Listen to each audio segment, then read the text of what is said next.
হ্যাঁ, থার্মোডাইনামিক্সে যতটুকু পড়েছি তার যে ডাউটসগুলো আছে সেই ডাউটসগুলো আগে একটু আলোচনা করে নিবি, কার কি অসুবিধা আছে সেই ডাউটসগুলো ক্লিয়ার হলে নেক্সট আমরা বাকি পার্টটা আছে, বাকি পার্টটা অ্যাকচুয়ালি সিলেবাসে কেমিস্ট্রি সিলেবাসে যেটা আছে বাকি পার্টটা আজকে হয়ে যাবে। আর ফিজিক্সের সিলেবাসে যে থার্মোডাইনামিক্স আছে সেটা না হয় পরে আমরা ইনকর্পোরেট করে ফিজিক্সের পার্টটা না হয় পড়ে নেবো। আমি আগে কেমিস্ট্রি পার্টটা আগে দেখি। কেমিস্ট্রি সেকেন্ড ল থার্মোডাইনামিক্স থেকে খুব কম পোর্শনই আছে আর কি। হ্যাঁ, সেটা আগে একটুখানি বলে নিই তারপরে তোমাদের ইয়েতে যদি ফিজিক্সের যে পার্টটা আছে ফিজিক্সের পার্টটা একটা দুটো ক্লাসে পরে না হয় বলে দেওয়া যাবে। ঠিক আছে, এক্ষুনি সেটা না বললেও চলে।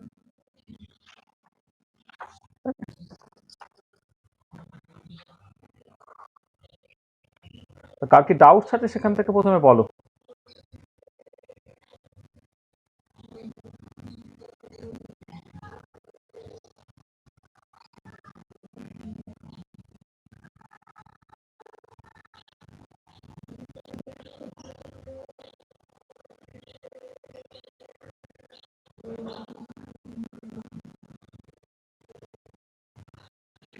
দেওয়া হয়নি।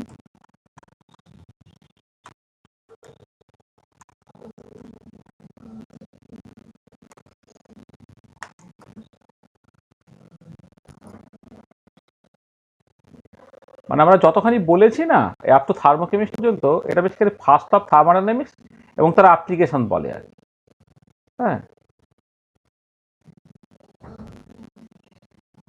আর আজকে সেকেন্ড ল থেকে স্টার্ট হওয়ার কথা, কিন্তু তার আগে যা যা ডাউটস আছে ডাউটসগুলো আগে ক্লিয়ার করে নাও। বলো কার কি অসুবিধা আছে বলো, মানে পার্টিকুলারলি আগের যে দুটো ক্লাস, আগের দুটো ক্লাসে একটুখানি ইন্টারনেট বা ইত্যাদি প্রবলেমের জন্য একটু অসুবিধা হয়েছে। হ্যাঁ, সেইগুলো যদি কারো কোনো ডাউটস থাকে বলো। বলো বলো ভালো। স্যার হ্যালো হ্যাঁ হ্যাঁ বলো।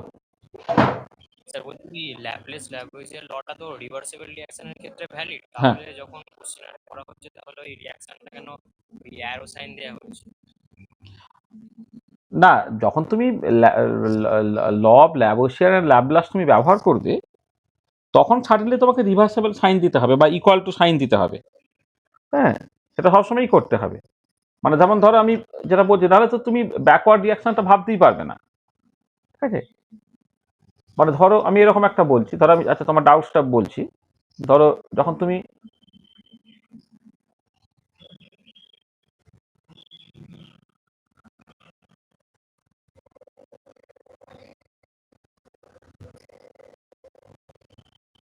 দেখো এই যে যেটা কথা হচ্ছে, ধরো একটা টিপিক্যাল রিয়াকশন আমি কনসিডার করছি, একদম একদম এক্সাম্পল সমেত বলছি।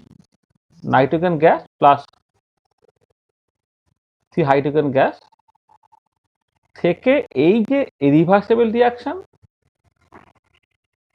2 অ্যামোনিয়া গ্যাস, এই রিভার্সেবল রিয়াকশন না হলে তুমি কিন্তু ল অফ ল্যাভোসিয়ার এন্ড ল্যাপ্লাস তুমি ব্যবহার করতে পারবে না। হেসেস ল অফ কনস্ট্যান্ট সিস্টেমের তুমি সর্বত্র ব্যবহার করতে পারবে, কিন্তু ল অফ ল্যাভোসিয়ার এন্ড ল্যাপ্লাস যদি তোমাকে ব্যবহার করতে তাহলে রিয়াকশন রিভার্সেবল হতে হবে। আচ্ছা, এবারে এই পার্টিকুলার কেসে তুমি যদি ফরওয়ার্ড রিয়াকশনের জন্য এনথালপি চেঞ্জটাকে দেখো, এই রিয়াকশন ফরওয়ার্ড রিয়াকশনের যে এনথালপি চেঞ্জটা দেখো তাহলে কি হবে, 2 into molar enthalpy of formation of ammonia gas, এইটা 2 ইন্টু অ্যামোনিয়ার molar enthalpy of formation minus 1 into molar enthalpy of formation of nitrogen gas. মানে মোলার এনথালপি ফরমেশনটা মানে আমি জাস্ট এনথালপি বলি, এনথালপি অফ নাইট্রোজেন গ্যাস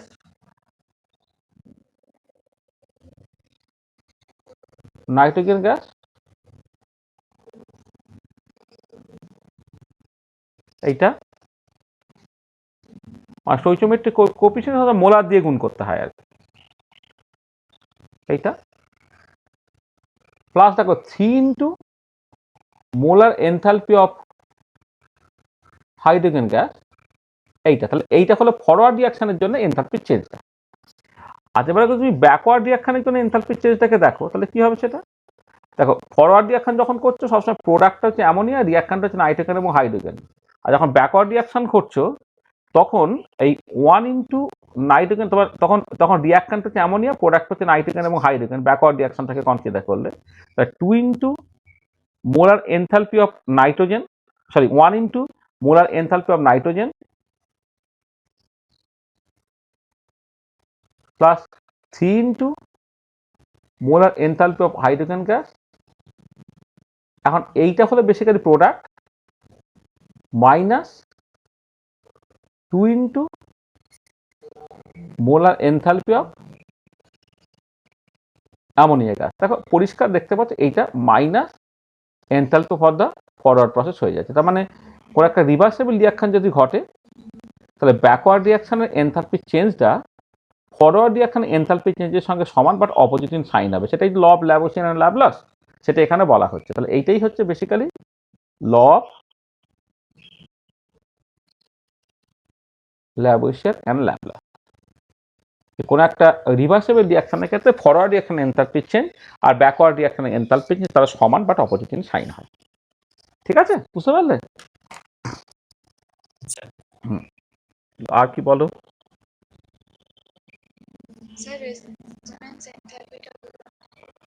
আচ্ছা আচ্ছা, রেজোনেন্স এনথালপিটা আসলে আমি বলিনি ওখানে, রেজোনেন্স এনথালপিটা পরে বলবো। মানে আমি ক্লাসে রেজোনেন্স এনথালপিটা এমনি বলিনি, হ্যাঁ, মানে সেটা একটুখানি বুঝতে অসুবিধা হবে বলে। মানে ব্যাপারটা কিরকম দেখো, যা সিম্পলি আমি এটা বলে নিই তোমাকে, যখন চাইছি যখন একটুখানি বলে নিচ্ছি।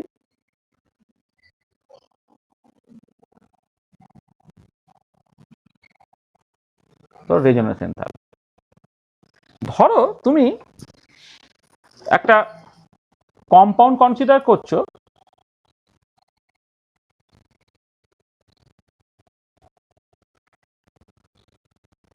আচ্ছা এই ধরো একটা বেনজিন মলিকুল কনসিডার করছো। আচ্ছা বেনজিন মলিকুলটাকে আমি জাস্ট এইরকম ভাবে লিখলাম, হ্যাঁ, যেখানে কি হচ্ছে মানে ব্যাপারটা কিরকম খেয়াল করো। প্রথমে ধরো আমরা বেনজিনের স্ট্রাকচার অনেকগুলো পসিবল স্ট্রাকচার হয়। ধরো এমনিতে এমনি দেখবো তুমি এরকম একটা স্ট্রাকচারের কথা বলো, আর এইটা রেজোনেন্স করে এরকম একটা স্ট্রাকচার দিচ্ছে, এরকম একটা স্ট্রাকচার দিচ্ছে। মানে দেখে এইখানে যদি 1 2 3 4 5 6 এরকম নাম্বারিং দিই, তাহলে 1 আর 2 এর মধ্যে এখানে সিঙ্গেল বন্ড, আর এখানে দেখো 1 আর 2 এর মধ্যে ডাবল বন্ড হয়ে গেছে, 3 4 5 6 এটা। আচ্ছা তাহলে এবারে বেনজিনের অ্যাকচুয়াল স্ট্রাকচারটা কি? দেখো বেনজিনে যদি তুমি বলো এই প্রথমটা যদি স্ট্রাকচার মনে করো, তাহলে 1 আর 2 এর মধ্যে তোমার সিঙ্গেল বন্ড আছে। তাহলে 1 আর 2 এর যদি সিঙ্গেল বন্ড হয়, কার্বন কার্বন সিঙ্গেল বন্ড, তার যে বন্ড লেন্থটা, কার্বন কার্বন সিঙ্গেল বন্ডের বন্ডটা 154 পিকোমিটার হওয়ার কথা। আর যদি কার্বন ডাবল বন্ড হতো তার বন্ড লেন্থ অ্যারাউন্ড 133 পিকোমিটার হওয়ার কথা। এইটা তাহলে যদি এই 1 2 বন্ডটা আইসোলেটেড সিঙ্গেল বন্ড বা আইসোলেটেড ডাবল বন্ড হতো, তাহলে বন্ড লেন্থ গুলো 154 পিকোমিটার এবং 133 পিকোমিটার হতো। বাট যেটা দাঁড়াচ্ছে, এবং সেটা দুটো আলাদা হতো, এখানে 3টে সিঙ্গেল বন্ড আর 3টে ডাবল বন্ড, তাহলে সিঙ্গেল বন্ড গুলো লম্বা হতো, ডাবল বন্ড গুলো হচ্ছে বেটে হতো। বাট ইন বেনজিন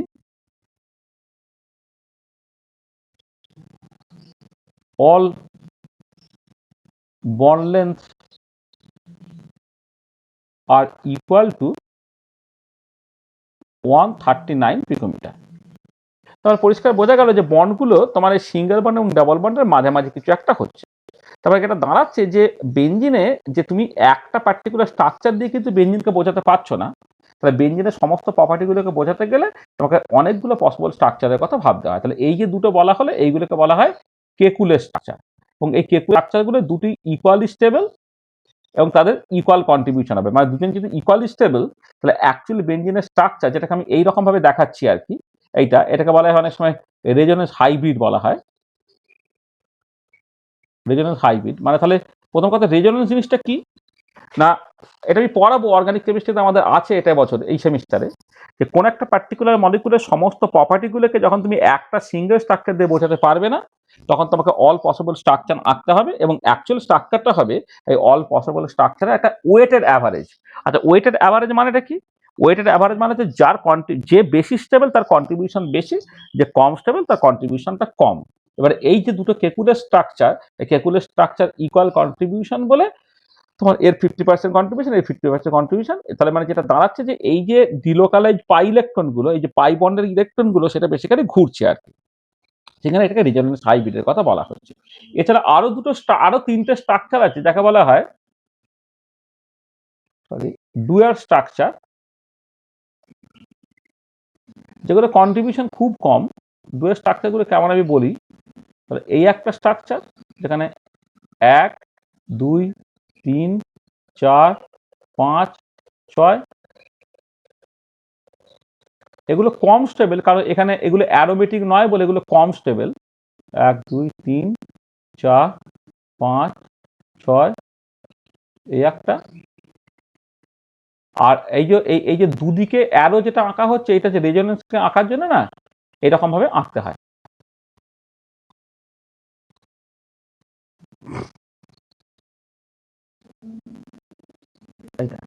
ঠিক আছে, এগুলো হচ্ছে তোমার ডুয়ার স্ট্রাকচার। ঠিক আছে, এগুলো হচ্ছে ডুয়ার স্ট্রাকচার। ঠিক আছে, আচ্ছা, এগুলো লেস স্টেবল স্ট্রাকচার।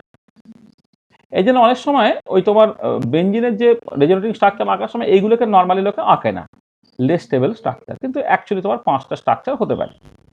যাক, এবারে কথাটা হচ্ছে দেখো, তাহলে এই দুটোর মধ্যে যদি যে কোনো একটা স্ট্রাকচার তুমি কনসিডার করতে, তাহলে ধরো 1 3 5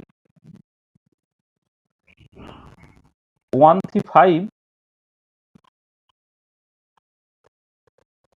সাইক্লো হেক্সা ট্রাইন, তাহলে 1 3 5 সাইক্লো হেক্সা ট্রাইন মানে কি দেখো, এক মিনিট,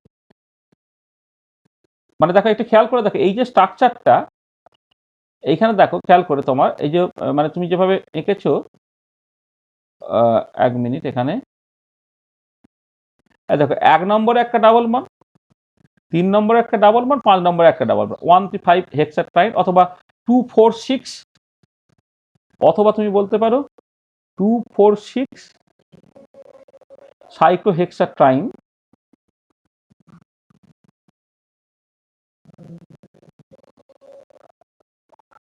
সাইক্লোহেক্সাট্রাইন। আচ্ছা, এবারে দেখো এই 1 3 5 হেক্সাট্রাইন যদি বলতে, তাহলে তার ছবিটা কেমন হওয়া উচিত ছিল দেখো।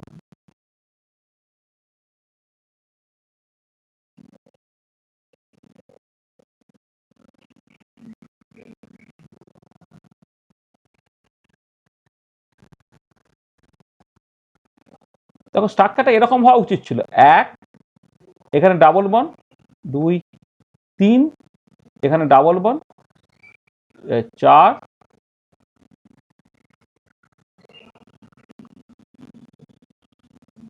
5 6। দেখো যদি তুমি নর্মালি 1 3 5 হেক্সাট্রাইনের স্ট্রাকচার আঁকছে, এইখানে ডাবল বন্ড আছে বলে বন্ডটা ছোট, 2 3টে সিঙ্গেল বন্ডের ডাউনটা বড়, 3 4টা আবার ডাবল বন্ড বলে বন্ডটা ছোট, 4 5 সিঙ্গেল বন্ড মানে হচ্ছে সেটা বড়, আবার 5 6 এর মধ্যে ডাবল বন্ড।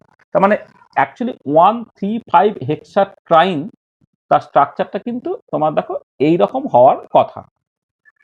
ঠিক আছে, আচ্ছা, এবারে এই যে পার্টিকুলার মলিকুলটা তার একটা এনথালপি অফ ফরমেশন আছে, এনথালপি অফ ফরমেশন আছে, এনথালপি অফ ফরমেশন মানে molar enthalpy of formation of, ধরে নাও এই যে কম্পাউন্ড, এই কম্পাউন্ডে ধর এ একটা নাম দিচ্ছি, এটা এ কম্পাউন্ডটা হচ্ছে এইভাবে লেখা হচ্ছে, এটা হচ্ছে এই কম্পাউন্ডের এনথালপি অফ ফরমেশন আছে।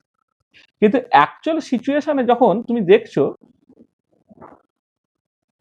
বেনজিনটা তো এরকম, তাহলে এই কম্পাউন্ডকে যদি বি বলো, তাহলে তার একটা এনথালপি অফ ফরমেশন আছে, molar enthalpy of formation of B এইটা।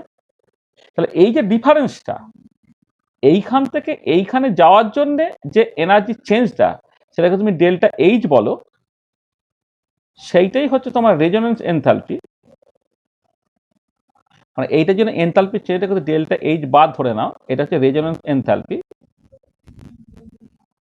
যে এনথালপিটা হচ্ছে তোমার অ্যাকচুয়ালি যে মানে রেজোনেন্স যেখানে আছে আর কি, তার এনথালপি অফ ফরমেশন মাইনাস যে ক্ষেত্রে তোমার কোনো রেজোনেন্স হচ্ছে না তার হচ্ছে এনথালপি অফ ফরমেশন।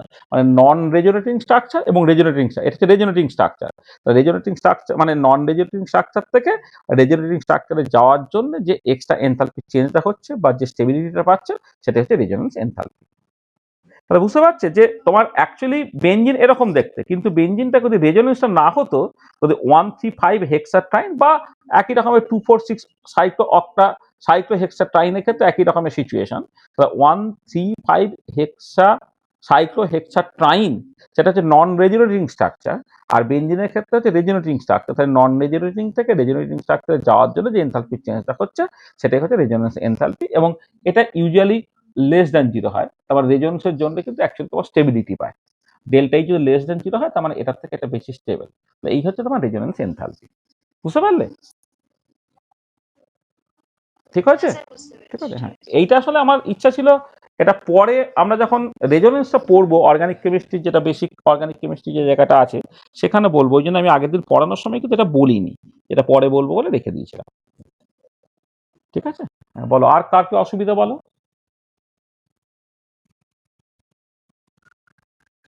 স্যার যে ওই কোশ্চেনগুলো দিয়েছিলেন না পিডিএফ এ, ওইখান থেকে প্রবলেম হচ্ছে। আচ্ছা ঠিক আছে, হ্যাঁ ঠিক আছে, প্রবলেমগুলো এখন থাক, প্রবলেমগুলো আমি করছি, কিন্তু ওই প্রবলেমগুলো এখন বাদ থাক। আমি কয়েকটা প্রবলেম কষবো, তারপরে তোমার কাছে পরিষ্কার হয়ে যাবে জিনিসটা। করবো, আমি প্রবলেম কষবো। হ্যাঁ, ওইখানে যে প্রবলেম আমি থার্মোডাইনামিক্সে প্রায় অনেক প্রবলেমই কষিনি। হ্যাঁ, আমি ওই থার্মোকেমিস্ট্রি প্রবলেম কষবো। তো ওইগুলো বাদ দিয়ে বলো, মানে যেগুলো পড়িয়েছিলাম তার মধ্যে কি অসুবিধা আছে বলো।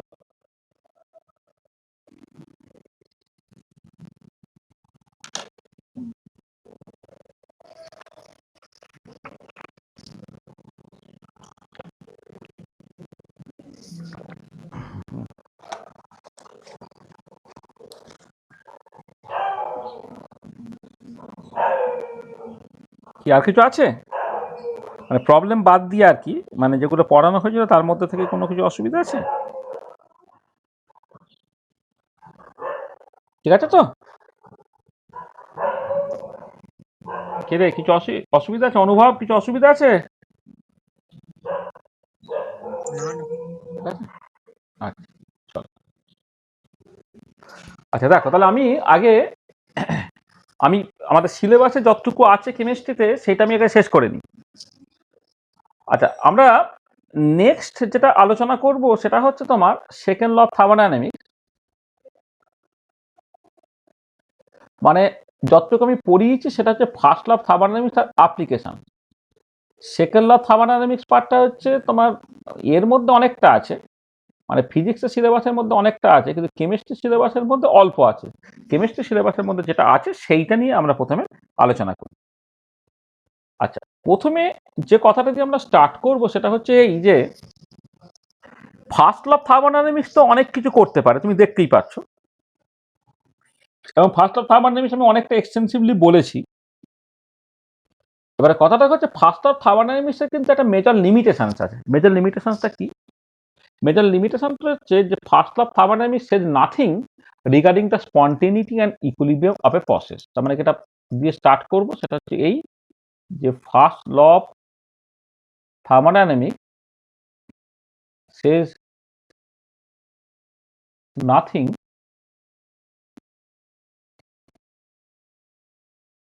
Regarding the spontaneity and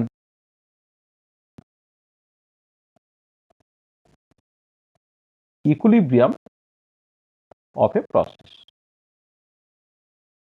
First law of thermodynamics says nothing regarding the spontaneity and equilibrium of a process. ঠিক আছে? আচ্ছা, এবারে মানে যে স্পন্টিনিটি অ্যান্ড ইকুইলিব্রিয়াম নিয়ে কথাবার্তা বলছি, তাহলে আমি একটুখানি দেখি যে স্পন্টিনিয়াস প্রসেস বলতে অ্যাকচুয়ালি কি বুঝছি। দেখবে নেচারে কিছু কিছু ঘটনা আছে, কিছু কিছু প্রসেস আছে যেগুলো এমনি এমনি ঘটে, মানে without the help of any external agency. যেমন দেখো হাই টেম্পারেচার বডি থেকে লো টেম্পারেচার বডিতে হিট এমনি এমনি চলে যায়। একটা গ্যাস এমনি এমনি এক্সপান্ড করে। তুমি যদি একদিকে কনসেন্ট্রেশন বেশি আর একদিকে কনসেন্ট্রেশন কম, হাই কনসেন্ট্রেশন থেকে লো কনসেন্ট্রেশনের দিকে সলিড পার্টিকেলগুলো এমনি এমনি চলে যায়। কোনো একটা লিকুইড আছে সেখানে তুমি একটুখানি চিনি দিয়ে দিচ্ছ, ওখানে নুন দিয়ে দিচ্ছে, এমনি এমনি ডিজলভ করে যায়। তার মানে কিছু কিছু ঘটনা দেখবে এমনি এমনি without the help of any external agencies ঘটে। আবার কিছু কিছু ঘটনা যেগুলো কখনো ঘটতেই চায় না, যেমন ধরো এক্সটার্নাল এজেন্সির হেল্প ছাড়া লো টেম্পারেচার বডি থেকে হাই টেম্পারেচার বডি থেকে তুমি হিট পাঠাতে পারবে না। কোনো একটা গ্যাস এমনি এমনি কম্প্রেস হচ্ছে তুমি দেখতে পাবে না। বা তুমি ধরো জলেতে চিনি ডিজলভ করে দিয়েছো বা চায়েতে চিনি ডিজলভ করে দিয়েছো, কিন্তু তুমি চাইছো যে চিনিটা আলাদা হয়ে যাক, তুমি সেটা করতে পারবে না। তার মানে কিছু কিছু প্রসেস কোন একটা পার্টিকুলার ডিরেকশনে automatically without the help of an external agencies ঘটে, আর তার রিভার্স প্রসেসটা আনথিঙ্কেবল। তার মানে there are some processes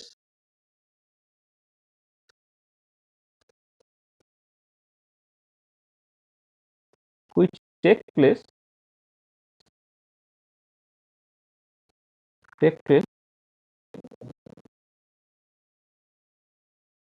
automatically in a given direction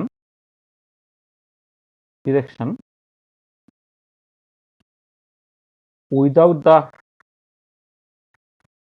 help of any external agency. There are some processes which take place automatically in a given direction without the help of any external agency. ঠিক আছে?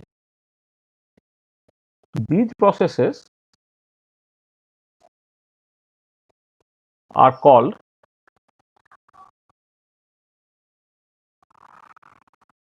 spontaneous processes. These processes are called spontaneous processes. ঠিক আছে? এগুলোকে বলা spontaneous process. ঠিক আছে? আমি অনেক এক্সাম্পল দিলাম যে কি কি প্রসেসগুলো যেগুলো তোমার স্পন্টেনিয়াসলি কোনো একটা গিভেন ডিরেকশনে ঘটে, অন্য ডিরেকশনে প্রসেসগুলো করতে চায় না।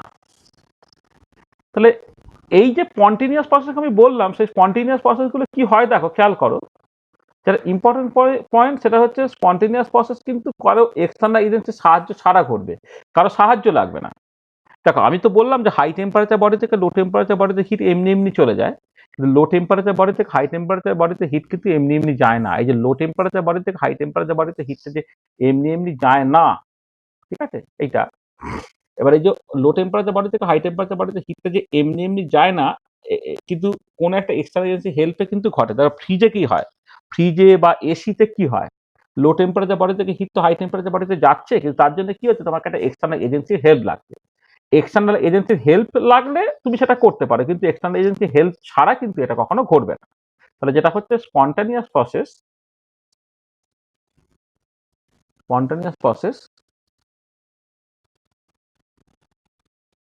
Takes place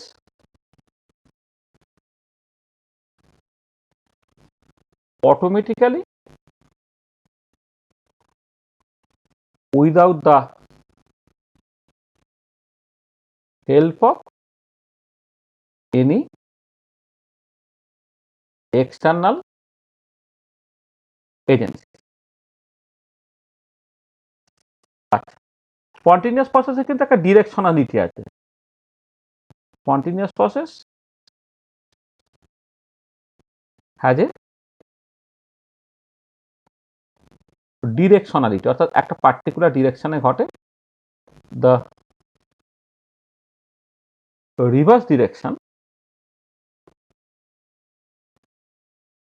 is unthinkable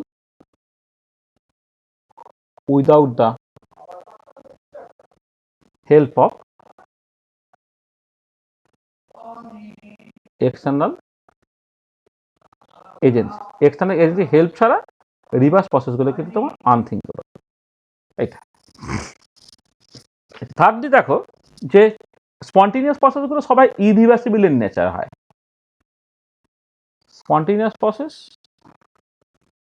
processes are irreversible in nature. হ্যাঁ, স্পন্টেনিয়াস প্রসেসগুলো কিন্তু ইরিভার্সিবল ইন নেচার। ঠিক আছে, আর একটা ভীষণ ইম্পর্টেন্ট পয়েন্ট সেটা হচ্ছে এই যে তুমি যদি সাফিসিয়েন্ট টাইম দাও না, যথেষ্ট সময় যদি দাও, তাহলে তুমি দেখবে যে স্পন্টেনিয়াস প্রসেস কিন্তু দিনের শেষে তোমার সাম্যাবস্থা বা ইকুইলিব্রিয়ামে চলে আসে। দেখো হাই টেম্পারেচার বডি থেকে লো টেম্পারেচার বডিতে হিটটা যাচ্ছে, কিন্তু দুদিকে টেম্পারেচার যখন সমান হচ্ছে একসময় ইকুইলিব্রিয়াম চলে আসে। হাই প্রেসার থেকে লো প্রেসারে হচ্ছে গ্যাসটা যাচ্ছে, কিন্তু দুদিকে যখন প্রেসার সমান হয়ে যাচ্ছে ইকুইলিব্রিয়ামটা এসে যাচ্ছে। তার মানে সাফিসিয়েন্ট টাইম যদি অ্যালাউ করা হয়, তাহলে স্পন্টেনিয়াস প্রসেস কিন্তু দিনের শেষে ইকুইলিব্রিয়ামে পৌঁছায়। তার মানে যেটা last important point, if sufficient time is allowed,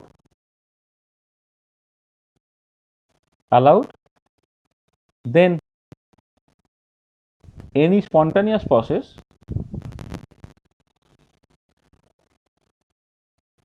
finally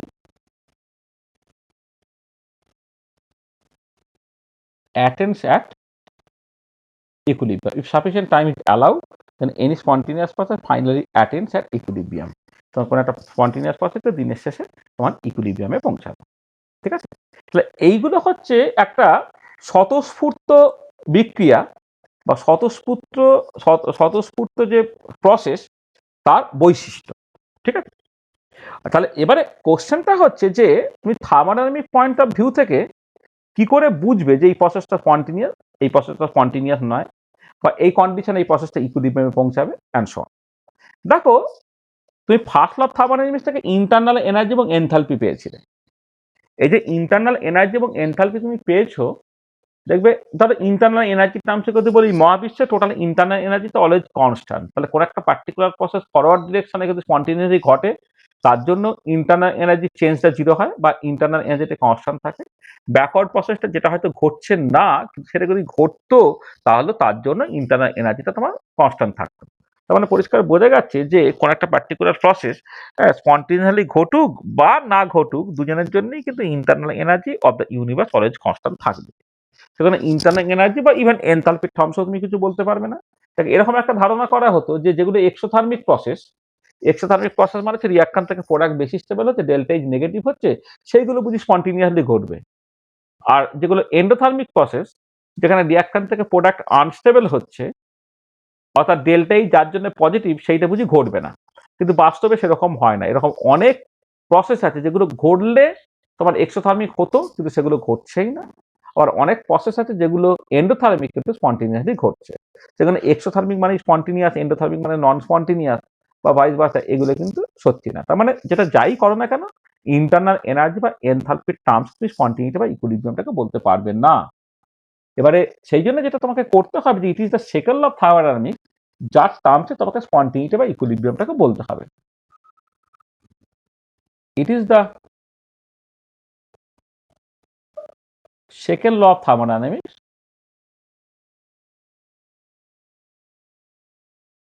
it is the second law of thermodynamics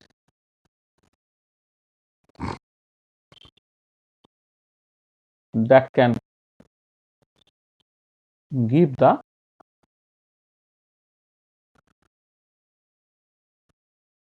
spontaneity and equilibrium criteria. এই সেকেন্ড ল অফ থার্মোডাইনামিক্স থেকে তোকে স্পন্টেনিটি বা ইকুইলিব্রিয়াম ক্রাইটেরিয়াটাকে পেতে হবে। ঠিক আছে, আচ্ছা এবারে সেকেন্ড ল অফ থার্মোডাইনামিক্স থেকে স্পন্টেনিটি বা ইকুইলিব্রিয়ামটাকে কি বলা হচ্ছে? দেখো, এই সেকেন্ড ল অফ থার্মোডাইনামিক্স অনেক স্টেটমেন্ট আছে।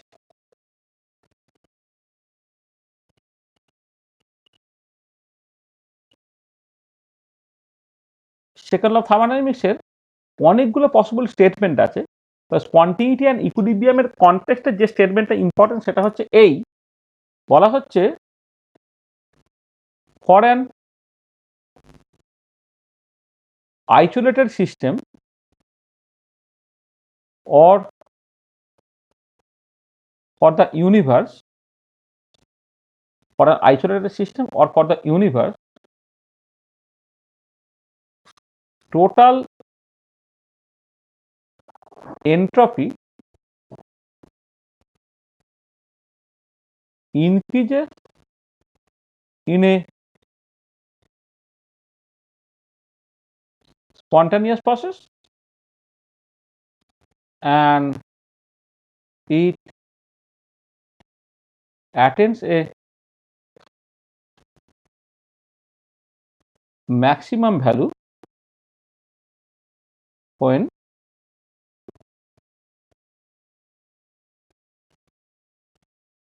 equilibrium is established.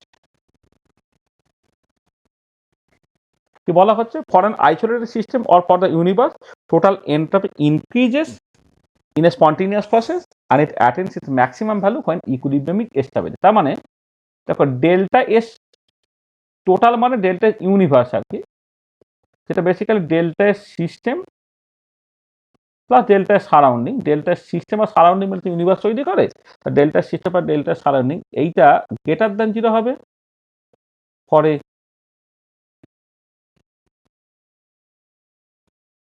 Spontaneous process. আর এইটা বেড়ে বেড়ে বেড়ে বেড়ে দেখো কোন একটা জিনিস যদি বাড়ে, এই যে মানে ইনক্রিজেস মানে যদি বাড়ে, বাড়ে মানে চেঞ্জটা পজিটিভ হবে। চেঞ্জ সবসময় কি হয়, ফাইনাল মাইনাস ইনিশিয়াল। তো যে জিনিসটা বাড়ে তার জন্য চেঞ্জটা ডেল্টা এস ইউনিভার্স, যেটা ডেল্টা এস সিস্টেম আর ডেল্টা সারাউন্ডিং গ্রেটার দেন 0 হবে ফর স্পন্টেনিয়াস প্রসেস। এটা বেড়ে বেড়ে বেড়ে বেড়ে যখন ম্যাক্সিমাম ভ্যালুতে পৌঁছাচ্ছে তখন কি হয়, আর চেঞ্জ হবে না, তখন ডেল্টা এসটা 0 হবে। কখন হবে সেটা না, অ্যাট ইকুইলিব্রিয়াম, যখন ইকুইলিব্রিয়ামটা অ্যাটেন্ড করে যাবে তখন এইটা হবে। তাহলে এই যেটা বলা হলো, this is the most popular statement of the second law of thermodynamics.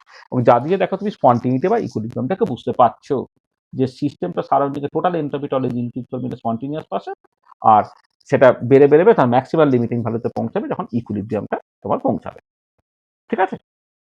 আচ্ছা, এবারে দেখো এক্ষেত্রে এই যে এনট্রপি বলে একটা কথা বলা হলো, এই এনট্রপি কথাটা তো আমরা আগে কখনো ব্যবহার করিনি, তাহলে এনট্রপি কথাটাই তো প্রথম ইন্ট্রোডিউস হচ্ছে।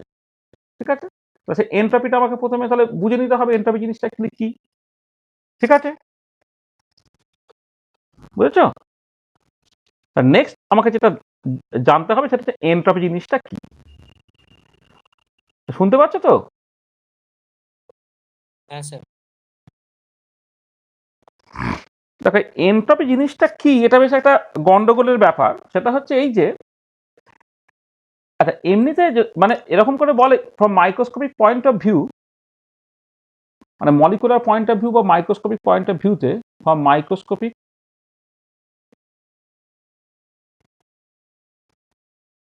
point of view, entropy is a measure of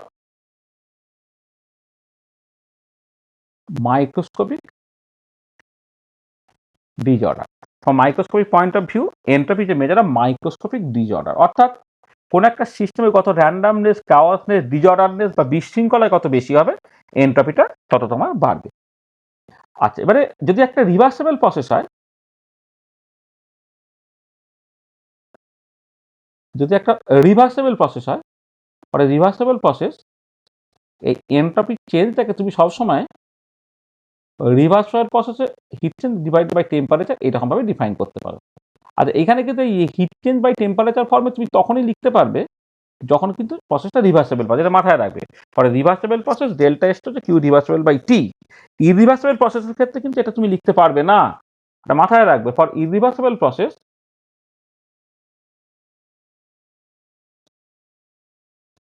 irreversible process, we cannot write delta S equal to Q irreversible by T। এটাকে তুমি লিখতে পারবো না, মানে we can't write delta S equal to Q irreversible by T. এটা ক্যানটটা মাথায় রাখবে। হ্যাঁ, আমরা কিন্তু ইরিভার্সিবল প্রসেসের ক্ষেত্রে এটা লিখতে পারবো না, রিভার্সিবল প্রসেসের ক্ষেত্রেই কিন্তু এটা লিখতে পারবো, ইরিভার্সিবল প্রসেসের ক্ষেত্রে এটা সত্যি নয়। রাদার যেটা হয় ফর ইরিভার্সিবল প্রসেস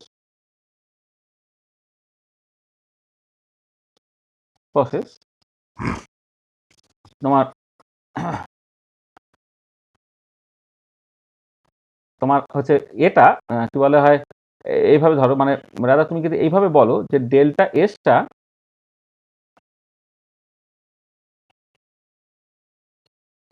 এক সেকেন্ড তোমার, আচ্ছা এটা এক্ষুনি বলে দিলে হয় আসলে। আচ্ছা বলে দিচ্ছি, আসলে একটা ইম্পর্টেন্ট, আমি এনট্রপি নিয়ে কথাবার্তা বলছি, একটা ইম্পর্টেন্ট রিলেশন আছে যাকে বলে ক্লসিয়াস ইনইকুয়ালিটি।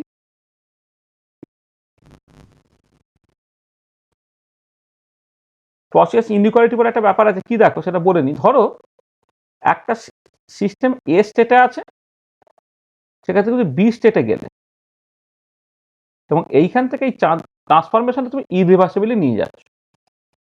ইরিভার্সিবলি নিয়ে গেলে এইখান থেকে এইখানে যাওয়ার জন্য তোমার এই ইরিভার্সিবল প্রসেসে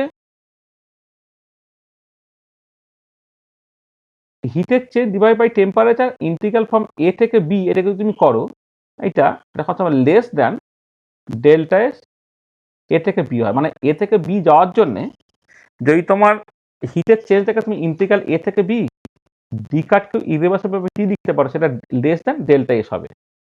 বা তুমি লিখতে পারো, তুমি লিখতে পারো, এই ধরো তুমি যদি মানে এটাকে যদি মানে একটা ডেফিনাইট চেঞ্জ হিসেবে লিখতে পারো, কিউ ইরিভার্সিবল বাই টি এটা লেস দ্যান ডেল্টা এস হবে। মানে এই যে যেখানে আমি বলছিলাম যে রিভার্সিবল প্রসেসের ক্ষেত্রে কিউ রিভার্সিবল বাই টিটা হচ্ছে তোমার ডেল্টা এস হয়, কিন্তু ইরিভার্সিবল প্রসেসের ক্ষেত্রে কিউ ইরিভার্সিবল বাই টিটা কিন্তু লেস দ্যান ডেল্টা এস হবে। মানে এই যে এখানে এখানে যদি তুমি ডেল্টা এসটাকে আগে লেখো, তাহলে ডেল্টা এসটা কেটার দেন, কিন্তু কিউ ইরিভার্সিবল বাই টি হবে। তাহলে সবসময় মাথায় রাখবে, যদি হিটের চেঞ্জ ডিভাইডেড বাই টেম্পারেচার করে তুমি এনট্রপিটাকে লিখতে চাও, সবসময় reversible heat change by temperature করে তোমাকে এনট্রপিটাকে করতে হবে। Irreversible heat change divided by temperature করে তুমি কিন্তু এনট্রপিকে লিখতে পারবে না। এটা ভীষণ ইম্পর্টেন্ট পয়েন্ট, তুমি মাথায় রাখতে পারবে। তুমি যেটা লিখতে পারো যে ইন জেনারেল, তাহলে তুমি লিখতে পারছো কি, ইন জেনারেল দেখো এই যে কিউ বাই টিটা less equal to delta S হচ্ছে, যেখানে তোমার এই equal to sign is for reversible process, যেটা আগে বলেছি কিউ রিভার্সিবল বাই টি হচ্ছে ডেল্টা এস, আর less than sign is for irreversible process. এটা মাথায় রাখবে। তাহলে ঠিক আছে, আমি এনট্রপির কথা বলছি। এনট্রপি তাহলে মাইক্রোস্কোপিক পয়েন্ট অফ ভিউতে কি মেজার মাইক্রোস্কোপিক ডিজঅর্ডার। এবার অঙ্ক দিকে তুমি এটা ক্যালকুলেট করতে চাও, তাহলে কিউ রিভার্সিবল বাই টি করে তুমি এনট্রপিক চেঞ্জটাকে ক্যালকুলেট করতে পারবে। আচ্ছা, এবারে ধরো ফর অ্যান আইডিয়াল গ্যাস, ধরে নাও তুমি এই শুরুতে একটা পার্টিকুলার ভলিউম ভি1, টেম্পারেচার টি1 ছিল, করে তুমি একটা ফাইনাল স্টেপ ভি2 টি2 তে গেছো। মানে ইনিশিয়ালি ভলিউম টেম্পারেচার বলে দেওয়া আছে, ফাইনালি ভলিউম টেম্পারেচার তুমি জেনে গেছো। তো তার ক্ষেত্রে এনট্রপিক চেঞ্জটা হবে হচ্ছে N CV bar L N T two by T one plus N CV by L N T two by T one plus N R L N V two by V one. তাহলে দেখো, একটা আইডিয়াল গ্যাস যদি ভি1 টি1 থেকে ভি2 টি2 যায়, তাহলে তার entropic চেঞ্জটা হচ্ছে N CV bar L N T two by T one plus N R L N V two by V one. এটা তাহলে দেখো, টেম্পারেচার বাড়ালে একটা এনট্রপি বাড়ছে, আর ভলিউম বাড়লে একটা এনট্রপি বাড়ছে। তারপর তুমি যদি করো ফর আইসোথার্মাল এক্সপানশন,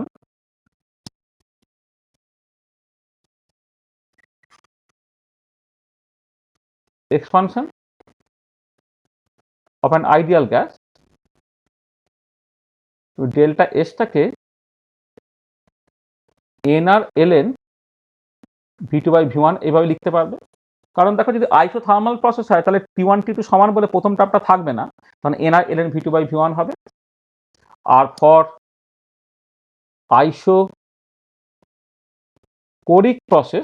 আইসোকোরিক প্রসেসে ভলিউমটা কনস্ট্যান্ট থাকে অফ অ্যান আইডিয়াল গ্যাস, তুমি ডেল্টা এসটাকে N CV per L N T two by T one ফর্মে তুমি লিখতে পারো। মানে বেসিক্যালি এই রিলেশনটা জানলেই তোমার চলবে, N CV bar N T two by T one plus N R L N V two by V1.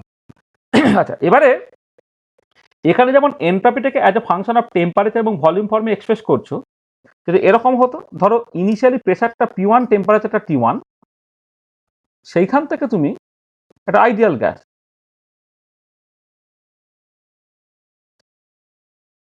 For an ideal gas তুমি ধরো পি1 টি1 থেকে ধরো পি2 টি2 যাচ্ছ, এটা পি1 টি1 থেকে পি2 টি2 যাচ্ছে, তার ক্ষেত্রে এনট্রপি চেঞ্জের ফর্মুলাটা হবে N CP bar L N T two by T one minus N R L N P two by P one. দেখো, এনট্রপি চেঞ্জটা as a function of temperature pressure ফর্মে যদি এক্সপ্রেস করো, তাহলে এরকম দেখতে। এইখানে হচ্ছে যদি তুমি as a function of temperature ভলিউমে এক্সপ্রেস করো, সেটা এরকম দেখতে। যদি প্রেসার এবং টেম্পারেচার ফর্মে এক্সপ্রেস করো, সেটা এরকম দেখতে। আচ্ছা, আবার কেউ যদি এরকম করে, এগেন কেউ যদি ধরো পি1 ভি1 থেকে পি2 ভি2 যাচ্ছে,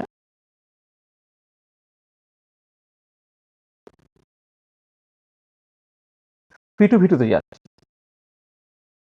আচ্ছা দেখো, মানে ব্যাপারটা হচ্ছে তুমি এই এতগুলো এক্সপ্রেশন আমি নামই মুখস্থ করছি, তুমি চাইলে কিন্তু আর এই একটা এক্সপ্রেশন থেকে বাকিগুলোকে বের করে ফেলতে পারো, ঠিক আছে? আমি কাজ করে দিচ্ছি তাই।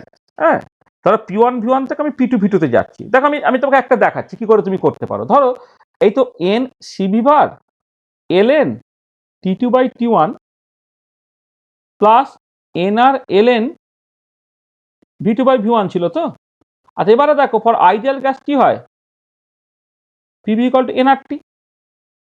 তাহলে তুমি পরিষ্কার দেখো এখান থেকে তুমি যদি এই T2/T1টাকে করো তুমি কি লিখতে পারো, n CB বার ln T2 জায়গায় তুমি জাস্ট এই P2V2/P1V1 তুমি লিখতে পারো। দেখো এখানে দেখো P1V1 সমান nRT1, P2V2 সমান nRT2, তা T2/T1 মানে কি P2V2/P1V1, এবার তুমি লিখতে পারো প্লাস nr ln V2/V1 এইটা। তাই এটাকে তুমি লিখতে পারছো, দেখো এটাকে সুন্দর করে লিখতে পারলে n CB বার ln P2/P1 plus n CB বার ln V2/V1 plus nr ln P2/V1। এই যে এখানে এটাকে তুমি ln P2/P1 plus ln V2/V1 ফর্মে লিখে ফেললে। তাহলে দেখো তাহলে প্রথম টার্মটা যেমন আছে থাক, n CB বার ln P2/P1, আর এটা কত হলো n CB বার প্লাস r ln V2/V1 হলো।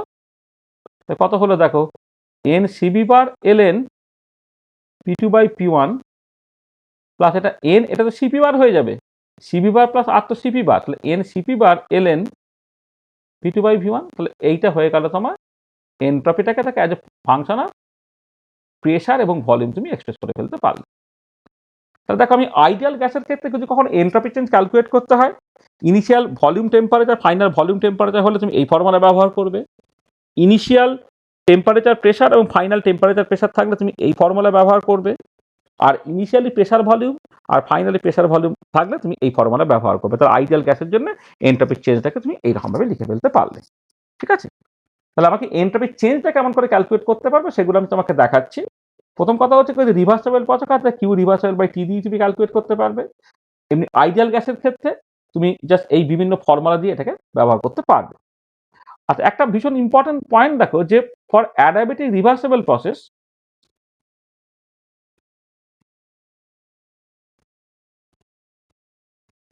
আচ্ছা অ্যাডিয়াবেটিক রিভার্সেবল প্রসেসের ক্ষেত্রে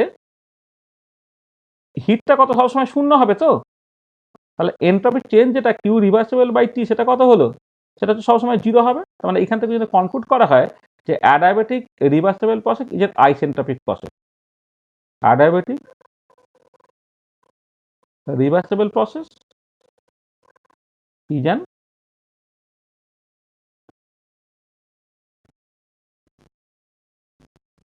isentropic process. Adiabatic reversible process is an isentropic process. ঠিক আছে, এটা adiabatic reversible process is an isentropic process, মানে adiabatic reversible processের ক্ষেত্রে কিন্তু এনট্রপি কোনো চেঞ্জ হয় না, এটা তুমি মাথায় রাখো। আচ্ছা দেখো এবারে যদি এরকম হয় যে ফর নর্মাল ফেজ ট্রানজিশন,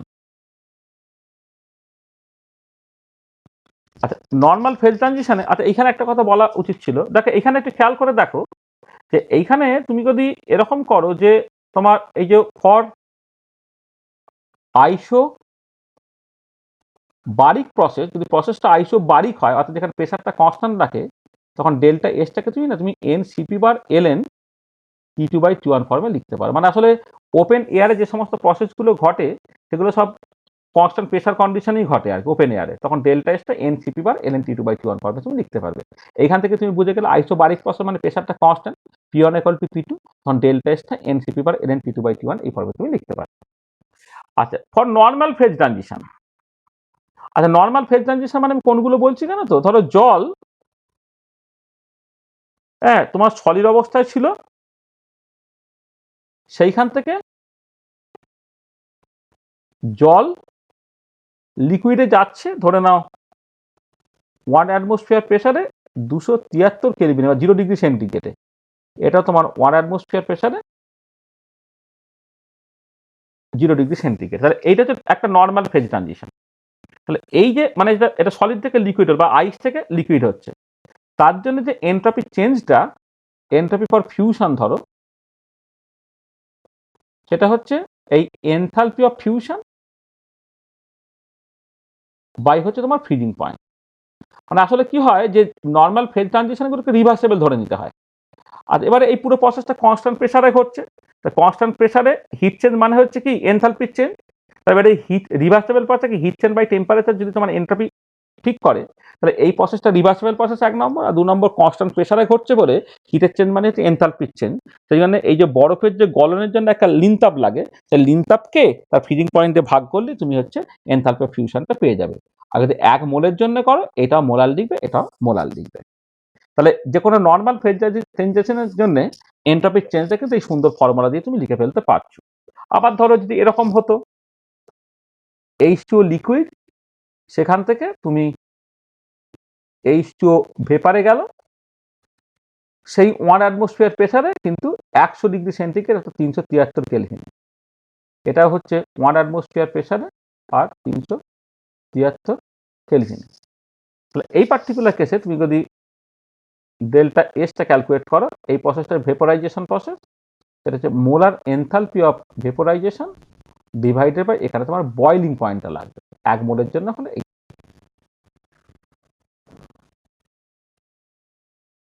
ঠিক আছে, তাহলে বিভিন্ন প্রসেসের ক্ষেত্রে কেমন করে তুমি ওই এনথালপির চেঞ্জ, এই এনট্রপির চেঞ্জগুলোকে ক্যালকুলেট করবে, তার কতগুলো ফর্মুলা তোমাকে দেখানো হচ্ছে। আচ্ছা, একটা ইম্পর্টেন্ট রুল আছে যাকে বলে ট্রাউটনস রুল। দেখো এটা তো মোলার এনথালপি ভেপোরাইজেশন, এটা নর্মালি কি ফর্মুলা দিয়ে বের করবে সেটা বোঝা গেল। আচ্ছা, এবারে যদি এমন হয় যে for a normal liquid,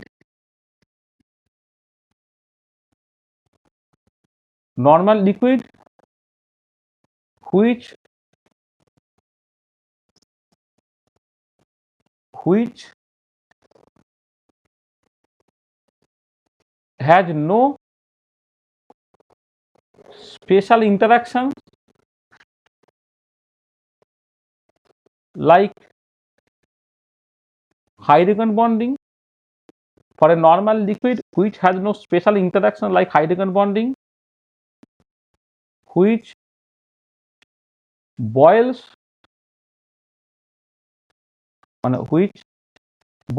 above 150 kelvin, তার জন্যে তাহলে তার standard molar entropy of vaporization equal to 10.5 R। তার মানে দেখো, for a normal liquid which has no special interaction like hydrogen bonding, which boils above 150 kelvin, তার standard molar entropy vaporization 10.5 R হয়, যেখানে R হচ্ছে ইউনিভার্সাল গ্যাস কনস্ট্যান্ট। মানে তার মানে তুমি বলতে গেছো 10.5 into 8.314 joule per kelvin per mole. এইটা ঠিক আছে, 10.5 ইন্টু এত হবে, এটা গুণ করে দেখবে কত বেরোবে তোমার। এই একটা 87 পয়েন্ট সামথিং একটা বেরোবে, এত জুল পার কেলভিন পার মোল হবে। তার মানে আমি এমনিতে মোলার এনট্রপি অফ ভেপোরাইজেশনটা এনথালপি অফ ভেপোরাইজেশনকে বয়লিং পয়েন্টে ভাগ করে বের করে ফেলতে পারি।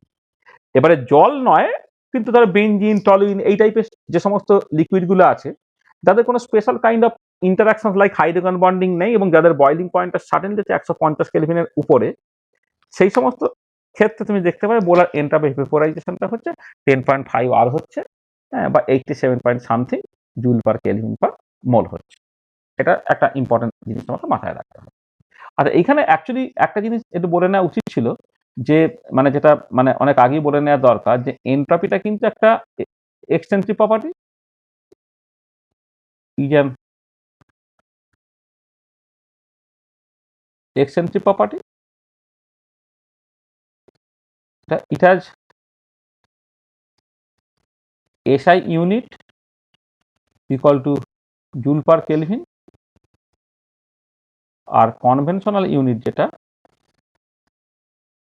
সেটা হচ্ছে ক্যালোরি পার ডিগ্রি সেন্টিগ্রেড, একে বলা হয় এনট্রপি ইউনিট, ইউ। এন্ট্রপি মানে ক্যালোরি পার ডিগ্রি সেন্টিগ্রেড বলে এন্ট্রপি ইউনিট এইটা। আচ্ছা, এন্ট্রপি একটা স্টেট প্রপার্টি।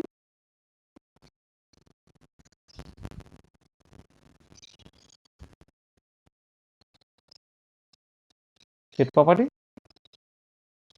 সেখানে এটা হবে it change depends only on the initial and final step, মানে its change depends only on the initial and final step এটা এটা আর হচ্ছে তোমার it does not depend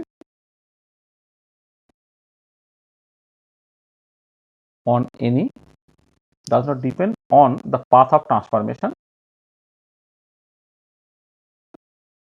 depend on the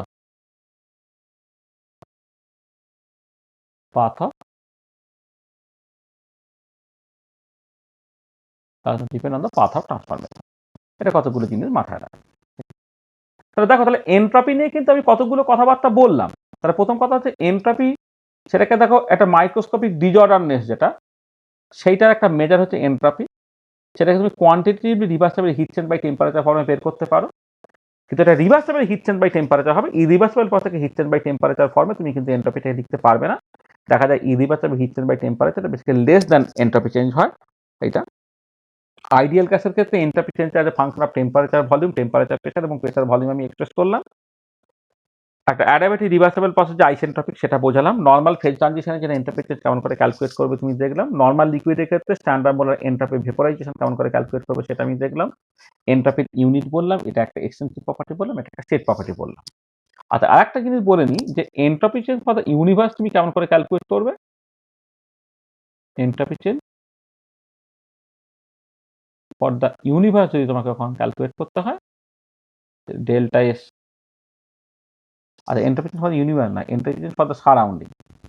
entropy change for the surrounding যদি তোমাকে calculate করতে হয়, কেমন করে ক্যালকুলেট করবে।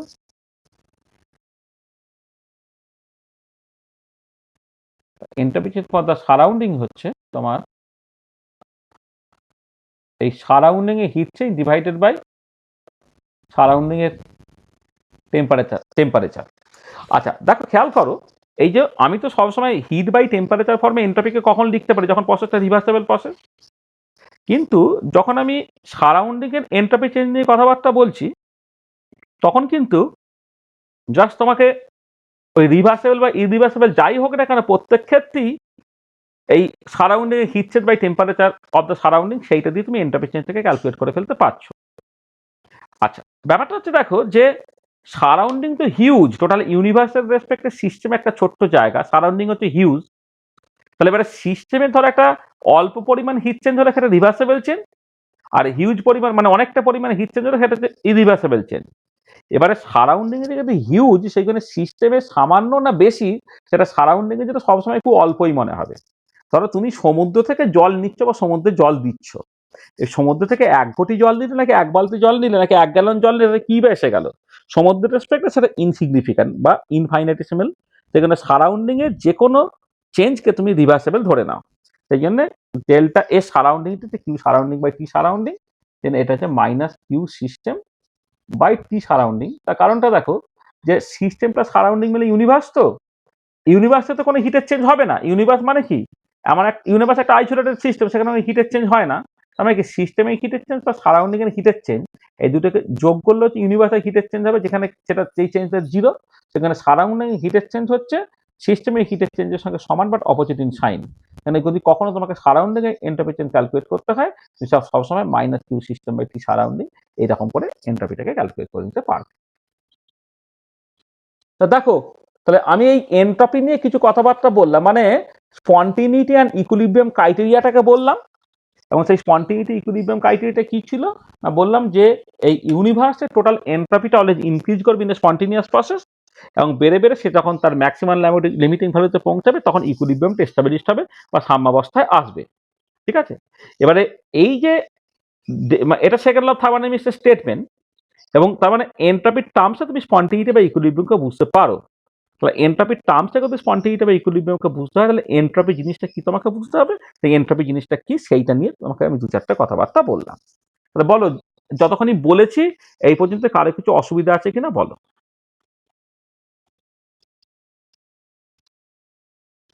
বলো, যতটুকু বলেছি সেই পর্যন্ত কারো কোথাও কোনো অসুবিধা আছে নাকি?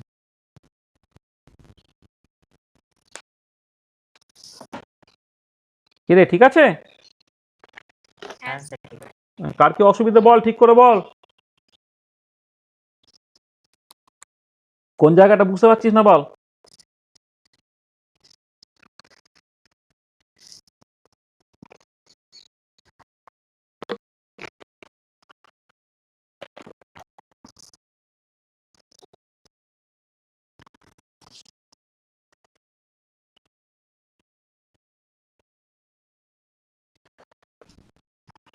ঠিক আছে তো? আচ্ছা, ঠিক আছে, প্রত্যেকে ঠিক আছে, কোনো কিছু অসুবিধা আছে বলো।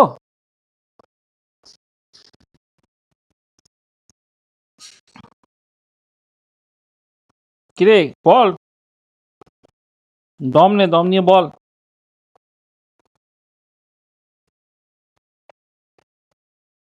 কি সুদীপ, বুঝতে পেরেছিস সুদীপ? হ্যাঁ স্যার বুঝতে পেরেছি। আচ্ছা, কারো কোনো অসুবিধা নেই তো? ঠিক করে বলো। না স্যার অসুবিধা নেই। অসুবিধা নেই। আচ্ছা, এবারে নেক্সট দেখো। তাহলে দেখো, যেটা কথা যেটা সেটা হচ্ছে এই যে যে এই entropy criteria of spontaneity and equilibrium, মানে কোনো একটা বিক্রিয়া স্বতঃস্ফূর্ততা এবং তার সাম্যাবস্থা বর্ণনা করার জন্যে বা এক্সপ্লেন করার জন্যে আমি যে ক্রাইটেরিয়াটাকে বলেছি সেই ক্রাইটেরিয়াটার ডিসঅ্যাডভান্টেজ দেখো।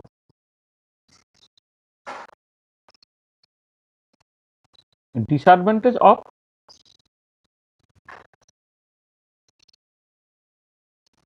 entropy criteria for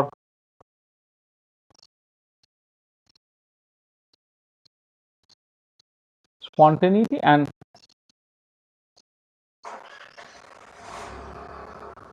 equilibrium. Disadvantage of entropy criteria for spontaneity and equilibrium.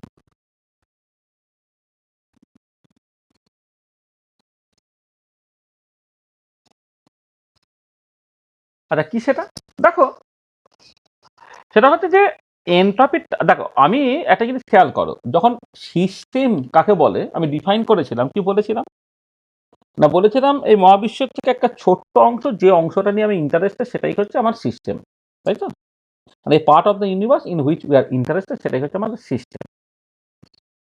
তাহলে আমি সিস্টেম নিয়েই মাথা ঘামাই, সারাউন্ডিং এ কি হচ্ছে হচ্ছে সেসব নিয়ে আমার কোনো মাথা ব্যথা নেই। কিন্তু যখন তুমি এনট্রপির টার্মসে স্পন্টিনিটি বা ইকুইলিব্রিয়ামটাকে বলছো, তখন কি করতে হচ্ছে তোমাকে না, এর ক্ষেত্রে সিস্টেমের সঙ্গে সঙ্গে সারাউন্ডিং এর এনট্রপিটা তোমার জানতে হচ্ছে। তাহলে অসুবিধাটা কি, যে আহ, যে মানে to explain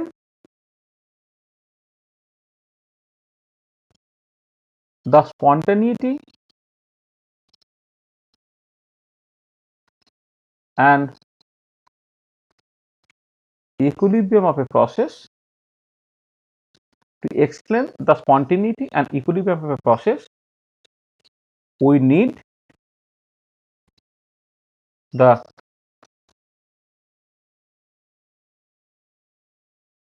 knowledge of entropy change for the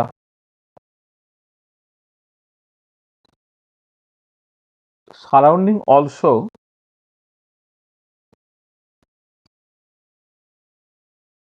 together with the entropy change for the system. To explain the spontaneity and equilibrium of a process, we need the knowledge of entropy change for the surrounding also, together with the entropy change for the system. মানে সিস্টেমের সঙ্গে সঙ্গে কিন্তু surrounding এর entropy চেঞ্জটা তোমাদের জানতে হবে। এবারে it is not always possible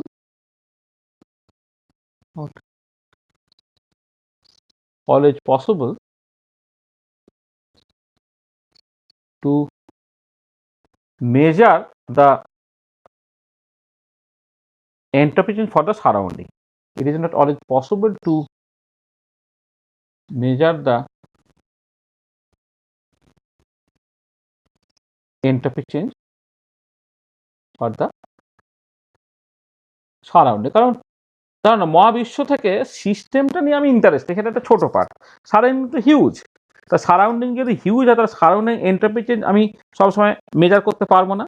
সেখানে দেখো এই ক্রাইটেরিয়া মানে এন্ট্রপি ক্রাইটেরিয়াটা কনসেপচুয়ালি ঠিক আছে, কিন্তু প্র্যাকটিক্যালি যখন তুমি ব্যবহার করতে চাইবে two explain the spontaneity and equilibrium process, তুমি কিন্তু সমস্যায় পড়বে। কারণ সিস্টেমের এন্ট্রপি চেঞ্জ আমি মেজার করে ফেলতে পারবো, কারণ ওটা আমার আয়ত্তের মধ্যে আছে। সারাউন্ডিং এন্ট্রপি চেঞ্জ কিন্তু আমি সবসময় মেজার করতে পারবো না। সেই জন্যে এই ক্রাইটেরিয়াটা কিন্তু খুব একটা ভালো ক্রাইটেরিয়া নয়। তাহলে উপায়টা কি? ওয়ে আউট তাহলে কি হবে? এখান থেকে উপায়টা কি হবে? আচ্ছা, উপায়টা হচ্ছে আমাকে এমন একটা ক্রাইটেরিয়া বের করতে হবে যার চেঞ্জটা শুধুমাত্র সিস্টেমের জন্য ক্যালকুলেট করেই তুমি স্পন্টেনিটি বা ইকুইলিব্রিয়ামকে বলতে পারবে। তাহলে আমাকে কি করতে হবে, যে আমাকে এমন একটা ক্রাইটেরিয়া সেট করতে হবে যে যার চেঞ্জটা মানে এমন একটা স্টেট ফাংশন ইন্ট্রোডিউস করতে হবে যার চেঞ্জটা শুধুমাত্র সিস্টেমের জন্য ক্যালকুলেট করেই হচ্ছে তুমি স্পন্টেনিটি বা ইকুইলিব্রিয়ামকে বলে ফেলতে পারবে। এরকম ক্রাইটেরিয়া যেটা দুটো এলো সেটা হচ্ছে Helmholtz free energy and Gibbs free energy. তার মানে তোমার এলো হচ্ছে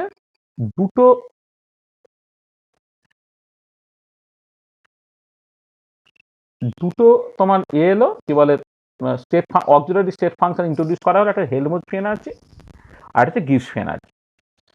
আচ্ছা, Helmholtz free energy by definition কি?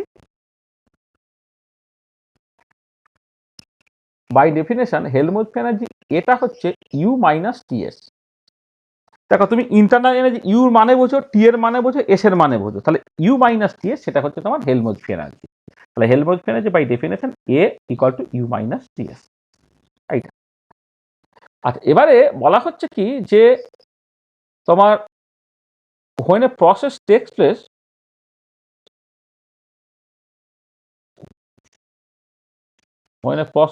place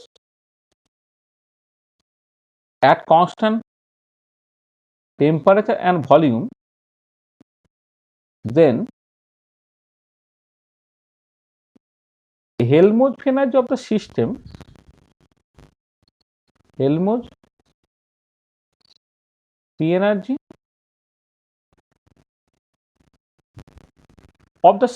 এখানে সিস্টেম মাথায় রাখবে, not the universe. Helmholtz free energy of the system always decreases in a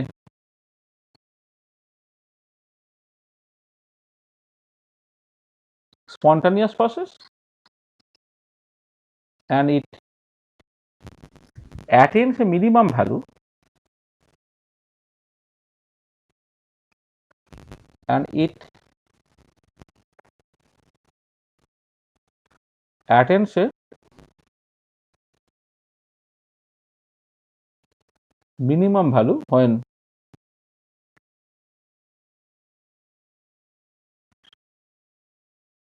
equilibrium is established. So when a process takes place at constant temperature and volume, then Helmholtz free energy of a system always decreases in a spontaneous process and it attains a minimum value when equilibrium is established. তার মানে এইভাবে লিখবে তুমি delta A constant temperature volume less equal to 0, যেখানে দেখো তোমার এই equal to sign less than sign for spontaneous process, মানে যেমন এন্ট্রপির ক্ষেত্রে কি entropy for the universe increase করছিল বলে সেটা গ্রেটার দ্যান ছিল, এখানে less than sign is for spontaneous process আর equal to sign is for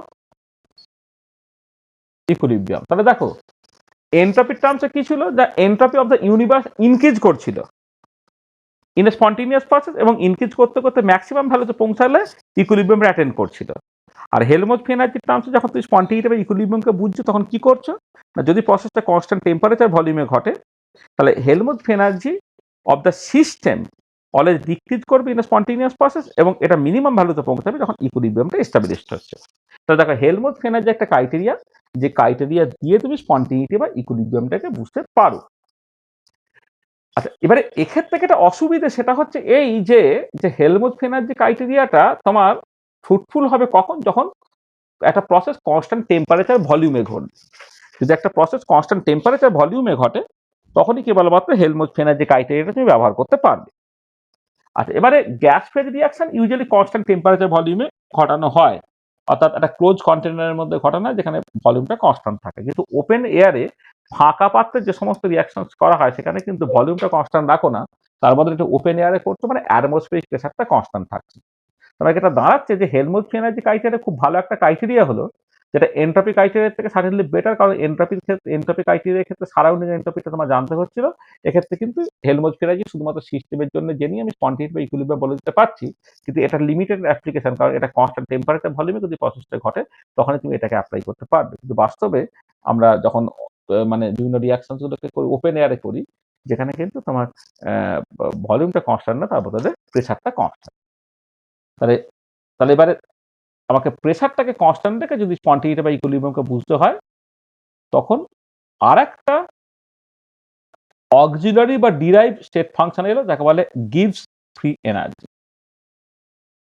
এটা হলো তোমার গিভস ফ্রি এনার্জি। আচ্ছা, গিভস ফ্রি এনার্জি কিভাবে ডিফাইন করা হচ্ছে?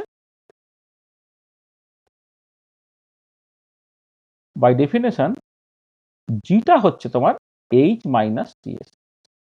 এখানে যেমন Helmholtz energy by definition A equal to U minus TS, তেমন গিভস ফ্রি এনার্জি জিটা হচ্ছে H minus TS, H minus TS. আচ্ছা, এবারে হেলমহোল্টজ এনার্জি এই গিভস ফ্রি এনার্জির টার্মস অফ স্পন্টেনিটি বা ইকুইলিব্রিয়ামকে তুমি কেমন করে বুঝবে? বলা হচ্ছে যে হোয়েন এ প্রসেস, আগেরটার সঙ্গে সিমিলারিটি টেনে টেনে লিখতে পারো, when a process takes place at constant temperature and pressure, then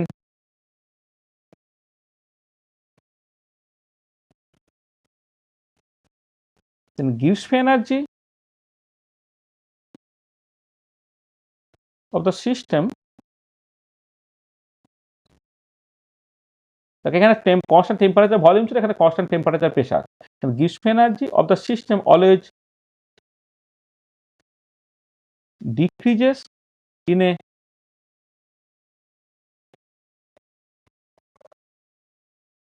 spontaneous process and it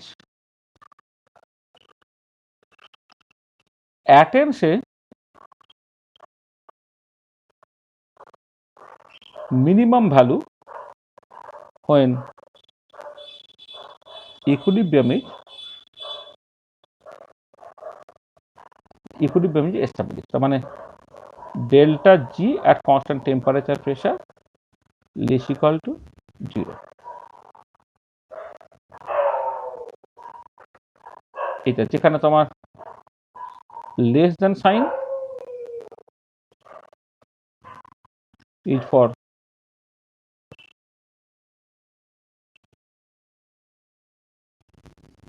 spontaneous process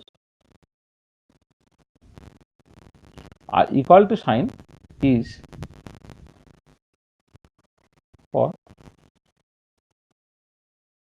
equilibrium. দেখো তাহলে গিভস ফ্রি এনার্জি আর একটা অক্সিলারি বা ডিরাইভ স্টেট প্রপার্টি যার টার্মসে তুমি স্পন্টেনিটি বা ইকুইলিব্রিয়ামকে ডিফাইন করতে পারছো কি না, যদি প্রসেসটা কনস্ট্যান্ট টেম্পারেচার প্রেসারে ঘটে। দেখো most of the chemical reaction কিন্তু কনস্ট্যান্ট টেম্পারেচার প্রেসারেই ঘটে, যেখানে গিভস free energy of the system always decrease করবে ইন এ স্পন্টেনিয়াস প্রসেস আর it attains is minimum value when equilibrium is established. তার মানে এনট্রপি ক্রাইটেরিয়ার থেকে হেলমহোল্টজ এনার্জি বা গিভস এনার্জি ক্রাইটেরিয়াগুলো বেটার ক্রাইটেরিয়া, কারণ ওকে থেকে আমার সারাউন্ডিং এর ইনফরমেশনটা লাগছিল, এখানে সারাউন্ডিং এর ইনফরমেশনটা লাগছে না। আবার হেলমহোল্টজ এনার্জির তুলনায় গিভস এনার্জি বেটার ক্রাইটেরিয়া, কারণ হেলমহোল্টজ এনার্জির ক্ষেত্রে তোমার টেম্পারেচারের সঙ্গে সঙ্গে ভলিউমকে কনস্ট্যান্ট রাখতে হচ্ছে, গিভস এনার্জির ক্ষেত্রে টেম্পারেচারের সঙ্গে সঙ্গে তোমাকে প্রেসারকে কনস্ট্যান্ট রাখতে হচ্ছে। ঠিক আছে, এটা তাহলে তাহলে দেখো, তাহলে গিবস এনার্জি একটা ক্রাইটেরিয়া যার টার্মসে তুমি স্পন্টিনিটি বা ইকুইলিব্রিয়ামটাকে এক্সপ্লেন করে ফেলতে পারলে। ঠিক আছে, বোঝা গেল? হ্যাঁ স্যার। আচ্ছা, right. আচ্ছা, এবার দুটো জিনিস বলে নিই, সেটা হচ্ছে যে at constant temperature and volume, decrease in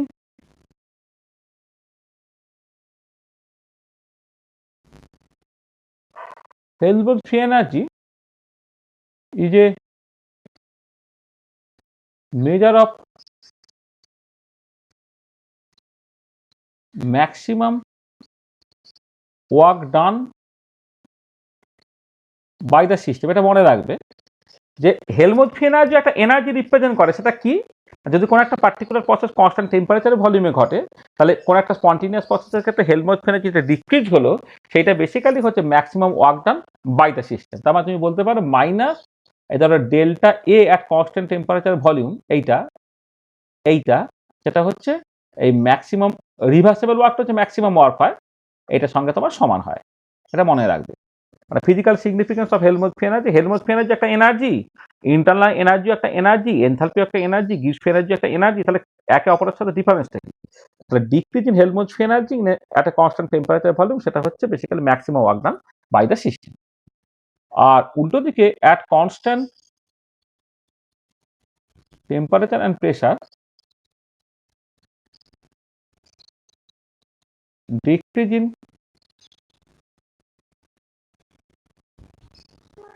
Gibbs free energy is a measure of maximum work, maximum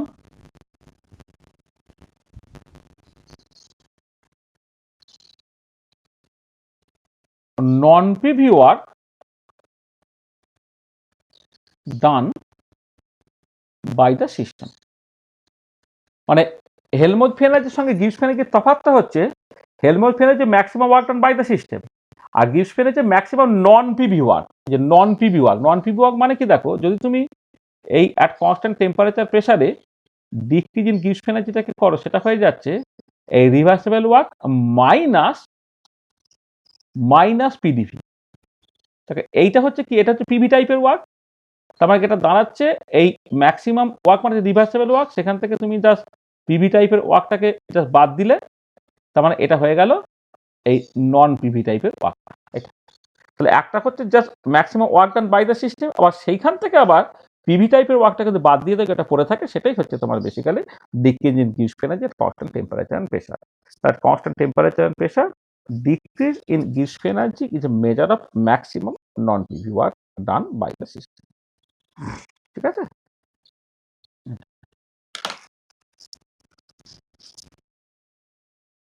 হলো?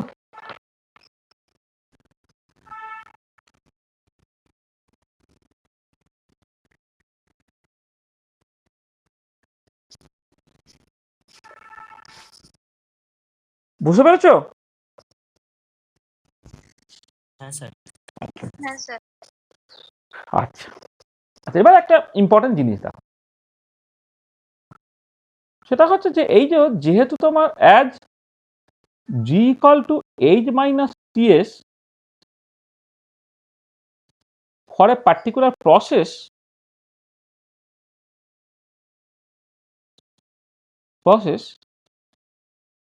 that takes place at constant temperature, আমি কি লিখতে পারছি যে change in Gibbs free energy delta H minus T delta S এর সঙ্গে সমান হয়, অর্থাৎ ডেল্টা জি কত delta H minus T delta S. আচ্ছা, যেখানে দেখো যে ডেল্টা এইচটা যদি তোমার নেগেটিভ হয়, তার মানে এটা এক্সোথার্মিক প্রসেসটা, এক্সোথার্মিক। আর ডেল্টা এইচটা যদি পজিটিভ হয়, তাহলে সেটা এন্ডোথার্মিক। আচ্ছা, এক্সোথার্মিক মানে কি? Product is more stable than reactor, তখন তাকে বলা হবে, এটাকে বলা হবে এনার্জেটিক্যালি ফেভারেবল। তাহলে যদি কোনো একটা পার্টিকুলার প্রসেসের ক্ষেত্রে ডেল্টা এইচটা নেগেটিভ হয়, সেখানে রিয়াক্ট্যান্ট থেকে প্রোডাক্ট বেশি স্টেবল হয়, তাই এনার্জেটিক্যালি ফেভারেবল। আর যদি ডেল্টা এইচটা পজিটিভ হয়ে যায়, অর্থাৎ এনথালপিটা বেড়ে যায়, অর্থাৎ রিয়াক্ট্যান্ট থেকে প্রোডাক্টটা লেস স্টেবল হয়ে যায়, তখন তাকে বলা হবে এনার্জেটিক্যালি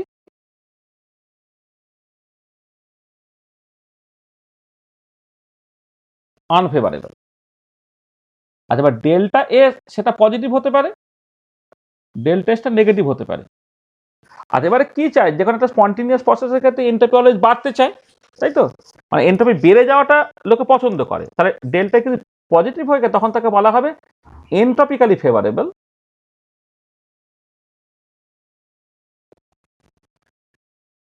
আর ডেল্টা এস নেগেটিভ হয়ে গেলে একে বলা হবে এনট্রপিক্যালি আনফেভারেবল। এনট্রপি বেড়ে যাওয়াটা সে পছন্দ করে, এনট্রপি কমে যাওয়াটা পছন্দ করে না, সেই জন্য এনট্রপিক্যালি আনফেভারেবল। আচ্ছা, এবারে এই যে ডেল্টা জিটা, এই যে ডেল্টা জিটা কি হতে হবে, নেগেটিভ হতে হবে। ডেল্টা জিটা তোমার নেগেটিভ যদি হয়, তখন তাকে বলা হবে থার্মোডাইনামিক্যালি ফেভারেবল। থার্মোডাইনামিক্যালি ফেভারেবল। আর ডেল্টা এইচটা যদি পজিটিভ হয়ে গেলে তাকে বলা হয় থার্মোডাইনামিক্যালি আনফেভারেবল। কারণ তোমার কি হচ্ছে, কিউসফ্যানে জলে ডিক্রিজ করতে হবে, সেই জন্য ডেল্টা জি যখন নেগেটিভ হবে সেটা থার্মোডাইনামিক্যালি ফেভারেবল হবে।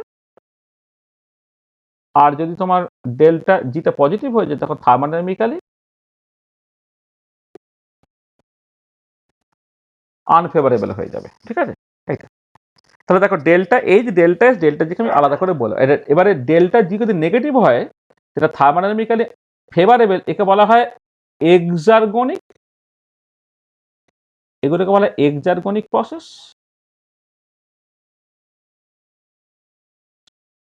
আর এইটাকে বলা হবে এন্ডারগনিক প্রসেস। ডেল্টা জি নেগেটিভ হলে হচ্ছে এক্সার্গনিক প্রসেস, আর ডেল্টা জি পজিটিভ হলে মানে তোমার এন্ডারগনিক প্রসেস। মানে আলটিমেটলি কিন্তু কোন একটা পার্টিকুলার প্রসেসের জন্য তোমার এইটা হতে হবে, এই যে ডেল্টা জিটা আলটিমেটলি তোমাকে নেগেটিভ করতে হবে, এক্সার্গনিক হবে, তবেই প্রসেসটা ঘটবে, আদারওয়াইজ নয়। আচ্ছা, এবারে আমি কতগুলো কেস কনসিডার করি। দেখো, কেস ওয়ান, ডেল্টা এইচটা ধরো লেস দ্যান জিরো, ডেল্টা এসটা ধরো গ্রেটার দ্যান জিরো। অর্থাৎ ডেল্টা এইচটা লেস দ্যান জিরো মানে হচ্ছে এনার্জেটিক্যালি ফেভারেবল, এনার্জেটিক্যালি ফেভারেবল, যেটা আমি অলরেডি বলেছি। এই যে ডেল্টা এইচ নেগেটিভ মানে এক্সোথার্মিক অর্থাৎ এনার্জেটিক্যালি ফেভারেবল, আর ডেল্টা এস পজিটিভ মানে কি এন্ট্রপিক্যালি ফেভারেবল।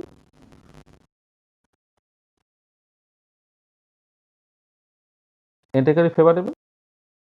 আর এবার দেখো ডেল্টা জি তো delta H minus T delta S. তা খেয়াল করো, delta H negative, delta H negative, আবার ডেল্টা এস পজিটিভ মানে তারপরে ডেল্টা এইচও নেগেটিভ হতে চায়, মাইনাস টি ডেল্টা এসও নেগেটিভ হয়ে যায়, তাহলে এইটা লেস দ্যান জিরো হবে অলওয়েজ। ডেল্টা এস পজিটিভ মানে কি minus T delta S always negative. আর এনার্জেটিক্যালি ফেভারেবল হলে ডেল্টা এইচটাও নেগেটিভ, তোমার ডেল্টা জিটা নেগেটিভ অলওয়েজ, অলওয়েজ মানে at all temperature, delta G negative always. তার মানে কি হচ্ছে, দিস প্রসেস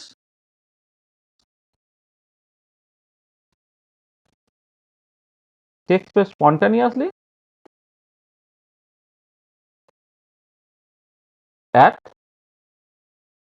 all temperatures। যে কোনো টেম্পারেচারে এটা কিন্তু ডেল্টা যেটা নেগেটিভ হবে এবং সেটা স্পন্টেনিয়াসলি ঘটবে অ্যাট অল টেম্পারেচার। হ্যাঁ, this process takes for spontaneous at all temperature. হ্যাঁ, তার মানে তুমি দেখো এখানে তুমি টেম্পারেচারটা যাই নাও না কেন, ডেল্টা যে অলওয়েজ নেগেটিভ হবে, তখন সেই প্রসেসটা স্পন্টেনিয়াসলি ঘটবে।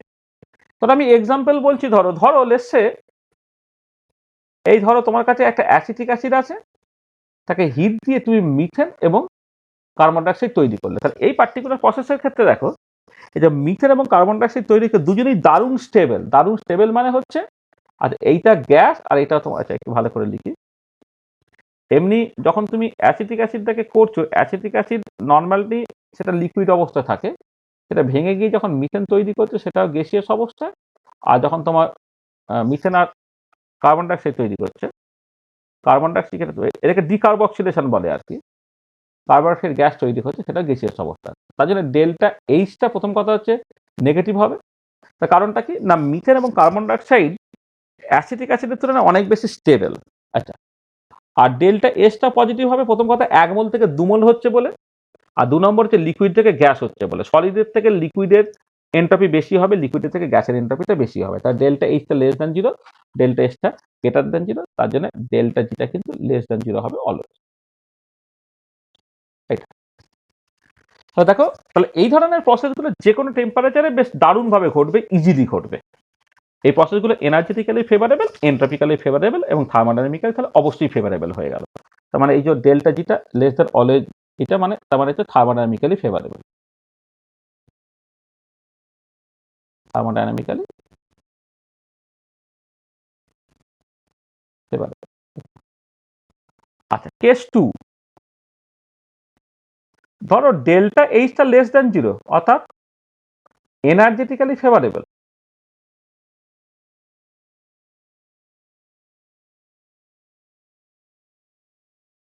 আর ডেল্টা এসও লেস দ্যান 0, আর এন্ট্রপি কমে যাওয়া মানে এন্ট্রপিক্যালি unfavourable.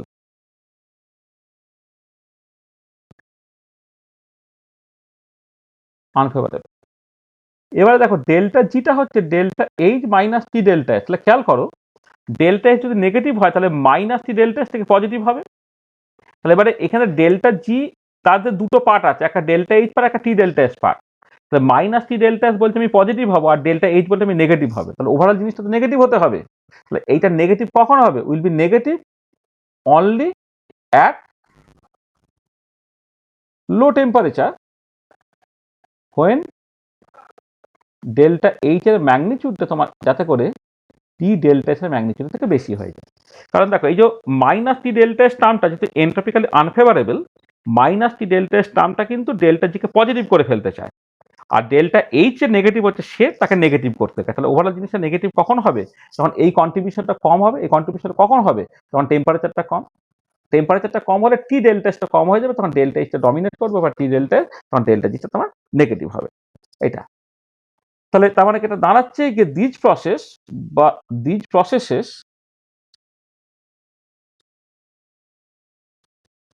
takes place spontaneously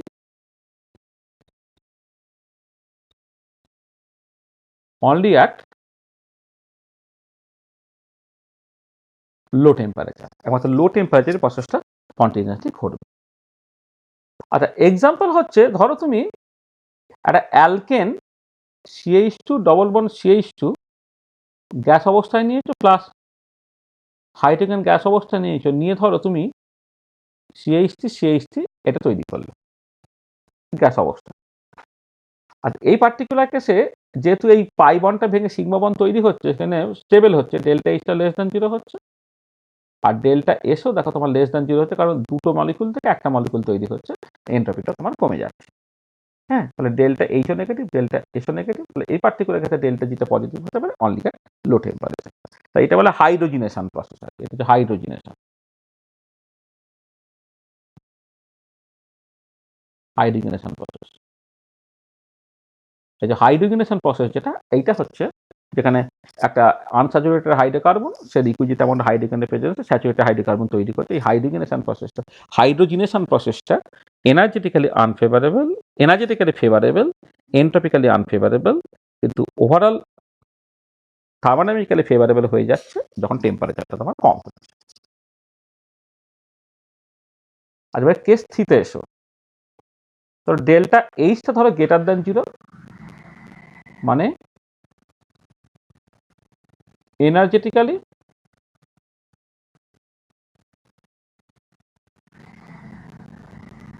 unfavourable, কিন্তু ডেল্টা এসটা গ্রেটার দ্যান 0 অর্থাৎ এন্ট্রপিক্যালি ফেভারেবল।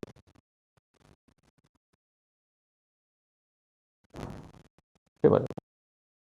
তো ডেল্টা জিটা দেখো, delta H minus T delta S, এইটা এটা লেস দ্যান 0 হবে কখন না হোয়েন টেম্পারেচার ইজ হাই। তখন টেম্পারেচার হাই হবে, দেখো delta H delta GK positive করে ফেলতে চায়, আর ডেল্টা এস যেহেতু পজিটিভ, তাহলে মাইনাস টি ডেল্টা এস সেটাকে নেগেটিভ করতে চায়।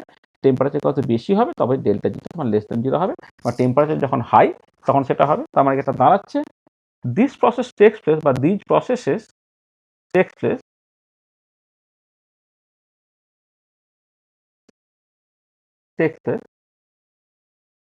only at high temperature. তো এক্সাম্পল হচ্ছে ডিহাইড্রোজেনেশন। ধরো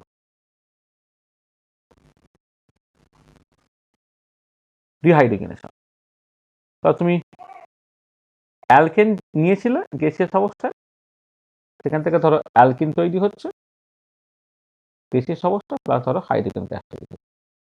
এই যে পার্টিকুলার কেসটা, এই পার্টিকুলার কেসটাতে দেখো তোমার প্রসেসটার জন্য ডেল্টা এইচটা সেটা সার্টেনলি এটা যদি করো, এই যে সিঙ্গেল বন্ড ভেঙে ডাবল মানে মানে সিগমা বন্ড ভেঙে পাই বন্ড তৈরি হচ্ছে, ডেল্টা এইচ এখানে গ্রেটার দ্যান জিরো হচ্ছে, কিন্তু একটা মলিকুল থেকে দুটো মলিকুল চলতেছে, ডেল্টা একটা পজিটিভ হচ্ছে, তাহলে ডেল্টা জি থেকে এটা delta H minus T delta এসটা তোমার লেস দ্যান জিরো হতে পারে অ্যাট হাই টেম্পারেচার। সেইখানে এই যে প্রসেসগুলো সেগুলো টেম্পারেচারটা প্রচন্ড হাই না হলে অ্যালকেন থেকে ভেঙে অ্যালকিন এবং হাইড্রোজেন তৈরি হয় না। এটা এই ডিহাইড্রোজেনেশন বা ক্র্যাকিং এই যে প্রসেসগুলো তার জন্য কিন্তু তোমার প্রচন্ড হাই টেম্পারেচার লাগে। কেন হাই টেম্পারেচার লাগে তুমি বুঝতে পারলে প্রসেসটা এন্ট্রপিক্যালি ফেভারেবল কিন্তু এনার্জেটিক্যালি আনফেভারেবল। তাহলে এন্ট্রপি ফ্যাক্টরটাকে তোমাকে যদি আরো ম্যানিফেস্ট করতে হয় তখন তোমার টেম্পারেচার দিয়ে গুণ করতে হবে, টেম্পারেচারটা হাই করতে হবে। ঠিক আছে, আচ্ছা এবারে চলে এসো কেস 4।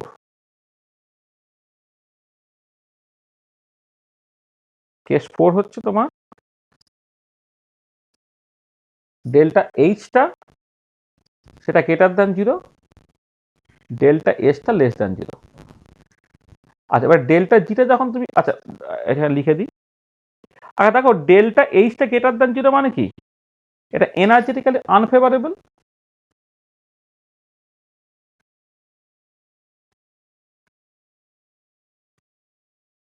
এনার্জেটিক আনফেভারেবল, এটা এন্ট্রপিক্যালিও আনফেভারেবল।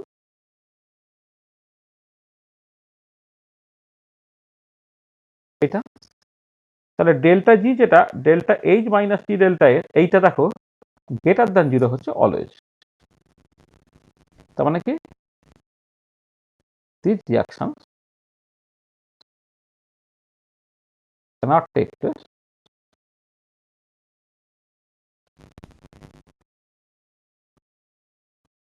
spontaneously.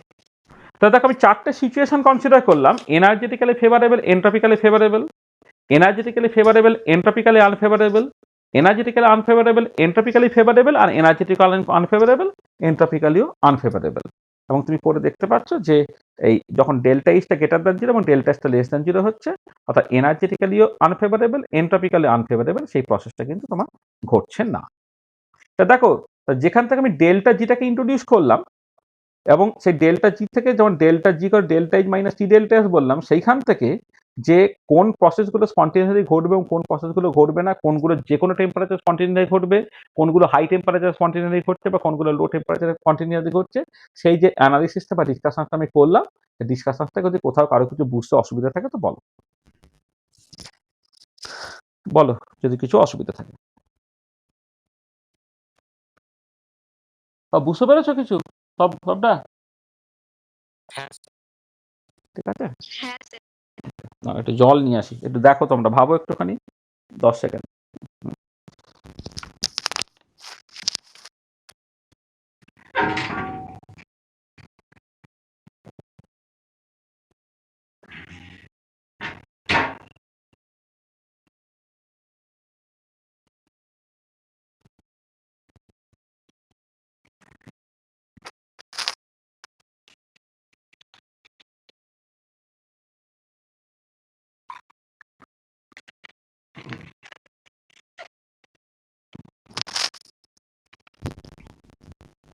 ঠিক আছে তো?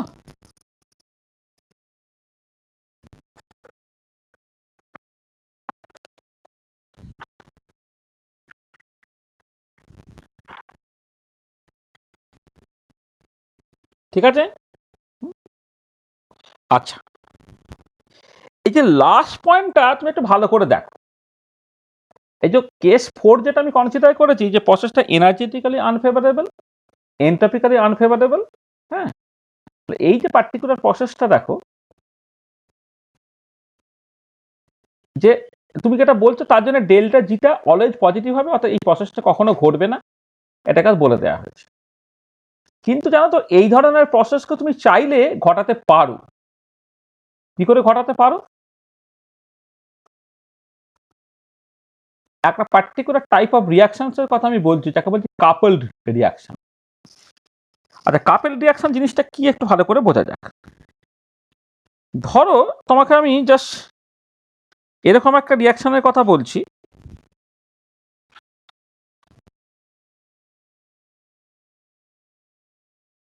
ধরো টাইটেনিয়াম অক্সাইড সলিড অবস্থায় নিয়েছো প্লাস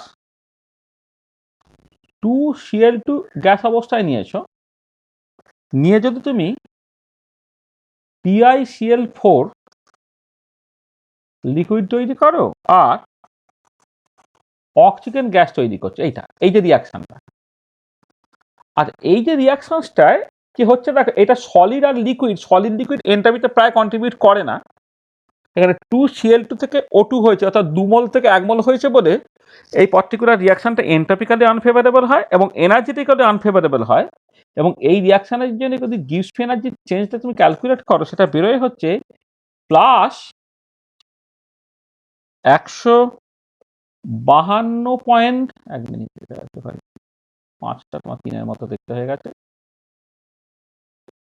152.3 কিলোজুল পার মোল এইটা। তা দেখো ডেল্টা জি যদি পজিটিভ হয় কি হবে, তাহলে ডেল্টা জি পজিটিভ মানে এটা গ্রেটার দ্যান জিরো, এটা ইমপ্লাই করছে this reaction cannot take place, this reaction cannot take place. Delta G positive হয়ে গেলে সেই রিয়াকশন ঘটার কথা নয় এটা। আচ্ছা, এবারে আমি কি করছি দেখো, এর সাথে একটা রিয়াকশন কনসিডার করছি যেখানে কার্বন তুমি ধরো সলিড অবস্থায় নিয়েছো, এখানে কোন আইসোটোপ নিয়েছো, কোন অ্যালোট্রোপ নিয়েছো না জানলেও চলবে।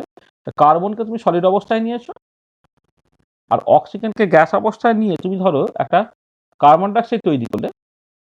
এই প্রসেসটা ডেল্টা জি যখন তুমি ক্যালকুলেট করছো, এর জন্য ডেল্টা জিটা হয়ে যাচ্ছে মাইনাস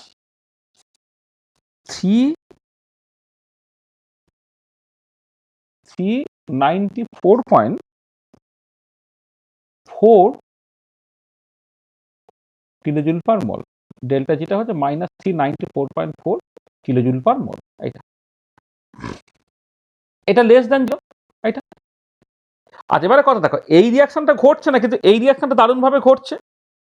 তাহলে আমি কি করতে পারি দেখো, যদি তুমি রিয়াকশনটাকে এইরকম ভাবে করতে, ধরো TiO2 হলো প্লাস 2Cl2 গ্যাস হলো, এটা সলিড ছিল, প্লাস তুমি কার্বন নিয়ে নাও, নিয়ে PiCl4 করো, প্লাস হচ্ছে অক্সিজেন গ্যাস যেমন আছে করো, এটা লিকুইড, প্লাস হচ্ছে কার্বন ডাইঅক্সাইড গ্যাস করো। অর্থাৎ কি করলে দেখো, যে শুধুমাত্র এই রিয়াকশনটা না করে এই রিয়াকশন ওর সাথে কাপল করে দিলে, জুড়ে নিলে। জুড়ে নিলে যে ওভারঅল ডেল্টা জিটা যখন তুমি ক্যালকুলেট করবে, সেটা ডেল্টা জি 1 প্লাস ডেল্টা জি 2 হবে। এই দুটোকে যোগ করে ফেলো, যোগ করে ফেলে বেরিয়ে যাচ্ছে কত, 242.1 কিলোজুল পার মোল হয়ে যাচ্ছে। ডেল্টা জি 1 ডেল্টা জিটাকে বসালে এটা হয়ে গেল। তার মানে দেখো এই প্রসেসটা কন্টিনিউয়াসলি ঘটছে। তাহলে this is a couple reaction. Couple reaction তার মানে কি হলো দেখো, যে যখন কোন এমন যদি সিচুয়েশন ঘটে যে কোন একটা সিঙ্গেল রিয়াকশন, তার জন্য ডেল্টা জি পজিটিভ হচ্ছে বলে রিয়াকশন তোমার ঘটতে চাইছে না, এরকম ধরো, হ্যাঁ, তখন তুমি কি করো, ওর সঙ্গে হাইলি স্পন্টিনিয়াস কোন একটা রিয়াকশন তুমি জাস্ট জুড়ে দাও। মানে এই যে রিয়াকশনটা ছিল ডেল্টা জি পজিটিভ, মানে এটা ছিল এন্ডারগনিক, তার সঙ্গে তুমি একটা হাইলি এক্সাইগনিক রিয়াকশন কাপেল করে দাও। কাপেল করে দিলে কি হবে, যে যেহেতু প্রথম প্রসেসটা করতে চাইছে না ঠিক আছে, কিন্তু পরেরটা দারুণ স্পন্টেনিয়াসলি ঘটতে চাইছে, দুজনের যখন কম্বিনেশনটা তুমি কনসিডার করছো, তার জন্য ডেল্টা জিটা হচ্ছে দারুণভাবে নেগেটিভ হয়ে যাচ্ছে, তখন প্রসেসটা ঘটতে পারছে, তখন তাকে বলে যে কাপেল রিয়াকশন। মানে এরকম অনেক সিচুয়েশন হয়, যেমন ধরো ধরো কোন একটা পার্টিকুলার কোম্পানি আছে, সেই কোম্পানির অনেকগুলো ব্যবসা আছে, অর্থাৎ কোন একটা পার্টিকুলার ব্যবসা মার খাচ্ছে, কিন্তু অন্য একটা ব্যবসায় এতটা বেশি লাভ হয়ে যাচ্ছে, তাতে তুমি দেখবে যে ওভারঅল তোমার জিনিসটা হচ্ছে লাভ হয়। সেই জন্য সবসময় ওরকম আইসোলেটেড করে রিয়াকশন করে না খুব ভেবে কাপেলড ওয়েতে ভাবতে হয়। বায়োলজিতে তুমি যখন ফটোসিনথেসিস বা এই ধরনের কিছু দেখবে, সেখানে কিন্তু ওরকম অনেক প্রসেস আছে যেখানে কোনো একটা পার্টিকুলার স্টেপ মনে হবে এটা ঘটার কথা নয়, কিন্তু ওভারঅল জিনিসটা গোলাহরি বলে ঘুরে যাচ্ছে, কারণ তার সাথে আরো অনেকগুলো প্রসেস অ্যাসোসিয়েটেড আছে যেগুলো দারুণভাবে এক্সার্গনিক। তাহলে সামান্য এন্ডার্গনিক প্রসেসও কিন্তু তুমি স্পন্টেনিয়াসলি ঘটাতে পারো যদি ওর সঙ্গে কোনো হাইলি এক্সার্গনিক প্রসেসকে তুমি কাপেল করতে পারো। সেই জন্যে এই যখনই এরকম তোমার সিচুয়েশন আসবে ডেল্টা জিটা পজিটিভ, তখন এই যে এই রিয়াকশনটা কখনোই ঘটবে না এটা তুমি বললে, কিন্তু সেই রিয়াকশনের সঙ্গে আর একটা হাইলি স্পন্টেনিয়াস রিয়াকশন কাপেল করিয়ে দিয়ে কিন্তু তুমি রিয়াকশনটাকে ঘটাতে পারো। তো বোঝা গেল জিনিসটা? হয়েছে? হ্যাঁ আচ্ছা আচ্ছা, আর একটা ইম্পর্টেন্ট ইনফরমেশন আমি জাস্ট তোমায় দিয়ে রাখছি, যেটা তোমার এখন কাজে লাগবে। এটা পরে যখন আমি কেমিক্যাল ইকুইলিব্রিয়াম পড়বো তখন আরো ডিটেলে ভালো করে বলবো। ধরো কোনো একটা রিয়াকশন যদি তোমার স্ট্যান্ডার্ড স্টেটে ঘটে, তাহলে ডেল্টা জি জিরোটাকে তুমি লিখতে পারো change in gives energy at standard state. Change in, আচ্ছা মাথায় জিরো দিয়ে দেয় মানে standard state, change in gives energy at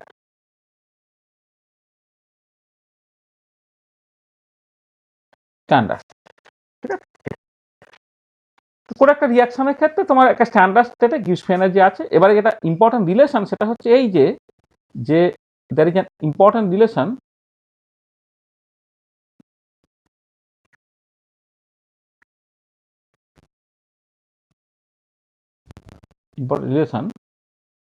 delta G জিরোটা হচ্ছে minus RT LN K equilibrium.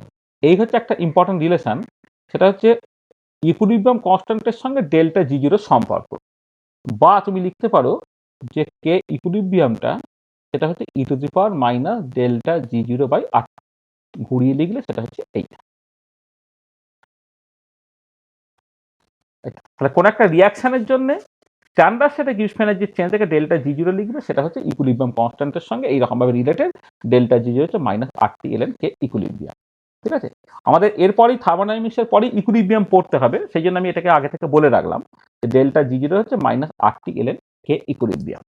আচ্ছা এখানে দেখো তোমার এই যে ইকুইলিব্রিয়াম কনস্ট্যান্টটা এইটা মাস্ট বি এ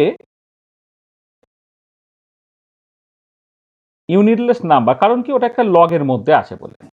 ধরো আমি এরকম একটা রিয়াকশন কনসিডার করছি, ধরো এ প্লাস বি ইকুইলিব্রিয়ামে সি প্লাস ডি হলো। তাহলে এর ক্ষেত্রে ইকুইলিব্রিয়াম কনস্ট্যান্টটা কি লিখবে না সি এর কনসেন্ট্রেশন ইন্টু ডি এর কনসেন্ট্রেশন ডিভাইডেড বাই এ এর কনসেন্ট্রেশন ইন্টু বি এর কনসেন্ট্রেশন, এইরকম ভাবে লিখলে। এবং এই পার্টিকুলার কেসে এটা হচ্ছে ইউনিটলেস, পরিষ্কার বোঝা যাচ্ছে, কারণ এখানে দুটো কনসেন্ট্রেশন, এটা দুটো কনসেন্ট্রেশন পাও। এবারে ধরো এ প্লাস বি থেকে ধরো শুধুমাত্র এক্স তৈরি হচ্ছে, এর ক্ষেত্রে ইকুইলিব্রিয়াম কনস্ট্যান্ট কি হবে, এক্স এর কনসেন্ট্রেশন ডিভাইডেড বাই এর কনসেন্ট্রেশন ইন্টু বি এর কনসেন্ট্রেশন, এরকম হবে এটা।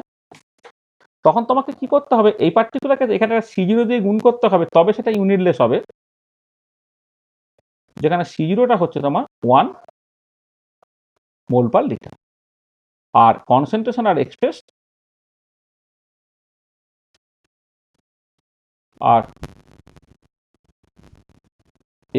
In mole per litre. এবার সমস্ত পিসিসের কনসেন্ট্রেশন যদি মোল পার লিটারে তুমি লেখো, যেখানে দেখবে তোমার ইউনিটটা কাটছে না তার উল্টো জায়গায় তুমি একটা সি জিরো দিয়ে গুণ করে তাকে ইউনিটলেস বানিয়ে নেবে আর কি। হ্যাঁ, এটা তাহলে আমরা যখন ইকুইলিব্রিয়াম কনস্ট্যান্ট নিয়ে পরে খুব ভালো করে আলোচনা করব, কারণ কেমিক্যাল ইকুইলিব্রিয়াম আমাদের আছে, তখন এই রিলেশনটা কিন্তু ভীষণ ইম্পর্টেন্ট একটা রোল প্লে করবে। মানে গিভস এনার্জিটা এই কনটেক্সটে পড়ে নিয়েছি বলে তার সঙ্গে ইকুইলিব্রিয়াম কনস্ট্যান্টের কি কানেকশন থাকে সেটা আমরা এখানে একটুখানি বলে দিলাম। ঠিক আছে, তো দেখো তার ডেল্টা জি জিরোর সাথে ইকুইলিব্রিয়াম কনস্ট্যান্টের কানেকশনটা হচ্ছে এরকম। হ্যাঁ, এটা মাথায় রাখবে। আচ্ছা, আর একটা জাস্ট লাস্ট কথা একটুখানি বলে নিই, যেটা তোমাদের সেটা হচ্ছে third law of thermodynamics.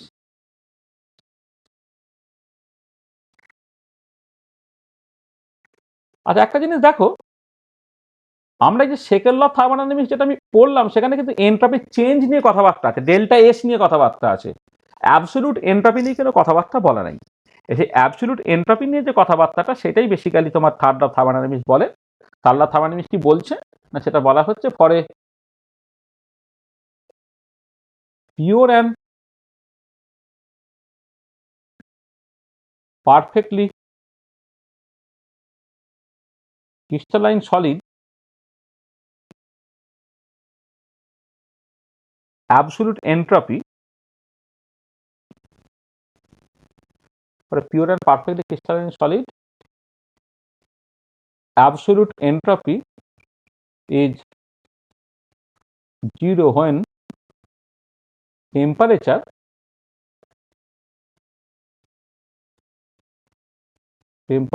Theta tends to 0 Kelvin।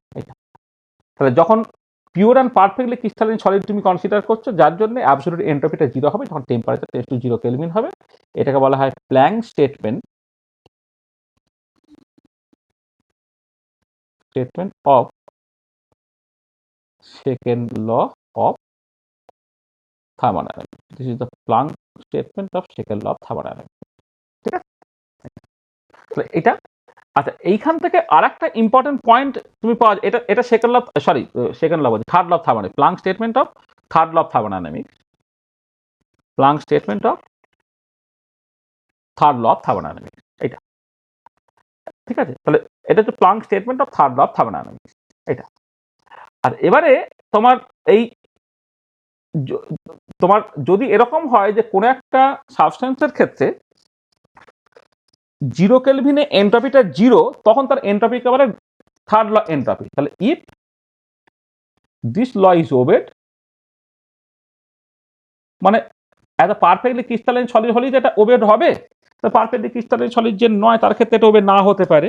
তাহলে if this law is obeyed, then the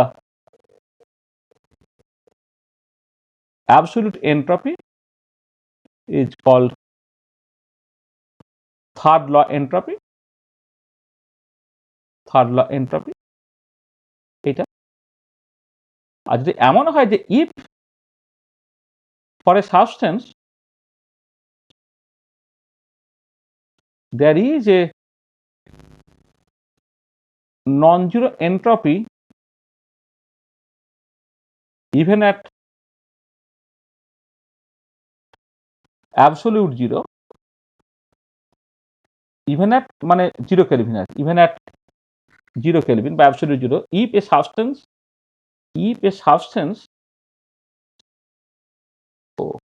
মানে সরি এখানে হ্যাজ এ হবে, if a substance has a, মানে কিছু কিছু সাবস্টেন্স আছে যাদের ক্ষেত্রে 0 কেলভিনে না নন জিরো এন্ট্রপি থাকে। এই দেখো এখানে তো pure and perfectly crystalline solid বলে দিয়েছে। এবারে পিওর বা পারফেক্টলি ক্রিস্টালাইন সলিড যদি না হয়, তার ক্ষেত্রে কি 0 কেলভিন একটা এন্ট্রপি থেকে যেতে পারে। If for a substance has a non zero entropy even at 0 kelvin, then this entropy is called the residual entropy. একে বলা হয় রেসিডুয়াল এন্ট্রপি, মানে 0 কেলভিনে যদি কোনো এন্ট্রপি থেকে যায় তাকে বলে রেসিডুয়াল এন্ট্রপি। এটা মাথায় রাখবে। আর একটা important point third law of thermodynamics আর একটা স্টেটমেন্ট, সেটা হচ্ছে যে অ্যাবসলিউট জিরো, যেটা আমি বলছি 0 kelvin cannot be attained in a finite number of steps। পুরো ফাইনাইট নাম্বার অফ স্টেপসে তুমি 0 কেলভিনে অ্যাটেন্ড করতে পারো না। তাহলে absolute 0 kelvin cannot be attained in a finite number of steps। এটা হচ্ছে another statement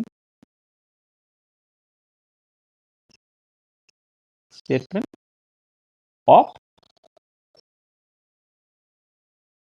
third law of thermodynamics. এটা তাহলে আলাদা একটা স্টেটমেন্ট। তাহলে আমি এটাকেও অ্যাডিশনালি বলে দিলাম। তাহলে এবারে চলে এসো। আচ্ছা দেখো, আমি যা বললাম এই পর্যন্ত কারো কিছু অসুবিধা হলো? তাহলে আমি দেখো যতটুকু তোমাদের পজ দিতাম, তারপর থেকে কাপেল রিয়াকশনটাকে বলেছি, তারপরে স্ট্যান্ডার্ড কেটে গিউস-পেনাইকে তার সঙ্গে ইকুইলিব্রিয়াম কনস্ট্যান্টের কানেকশন বলেছি, আর থার্ড ল অফ থার্মোডাইনামিক্সটাকে বলেছি। ঠিক আছে, হলো?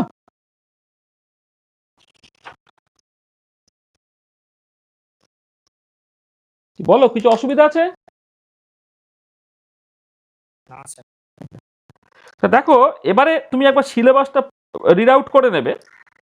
তাহলে নিটের যে সিলেবাসটা আছে তোমার কেমিক্যাল থার্মোডাইনামিক্সের, তাতে আমি তোমাকে একবার রিড আউট করে দিচ্ছি, ভালো করে দেখো। বলছে যে ফান্ডামেন্টালস অফ থার্মোডাইনামিক্স, যেখানে system and surrounding, extensive and intensive property, state functions, type of processes.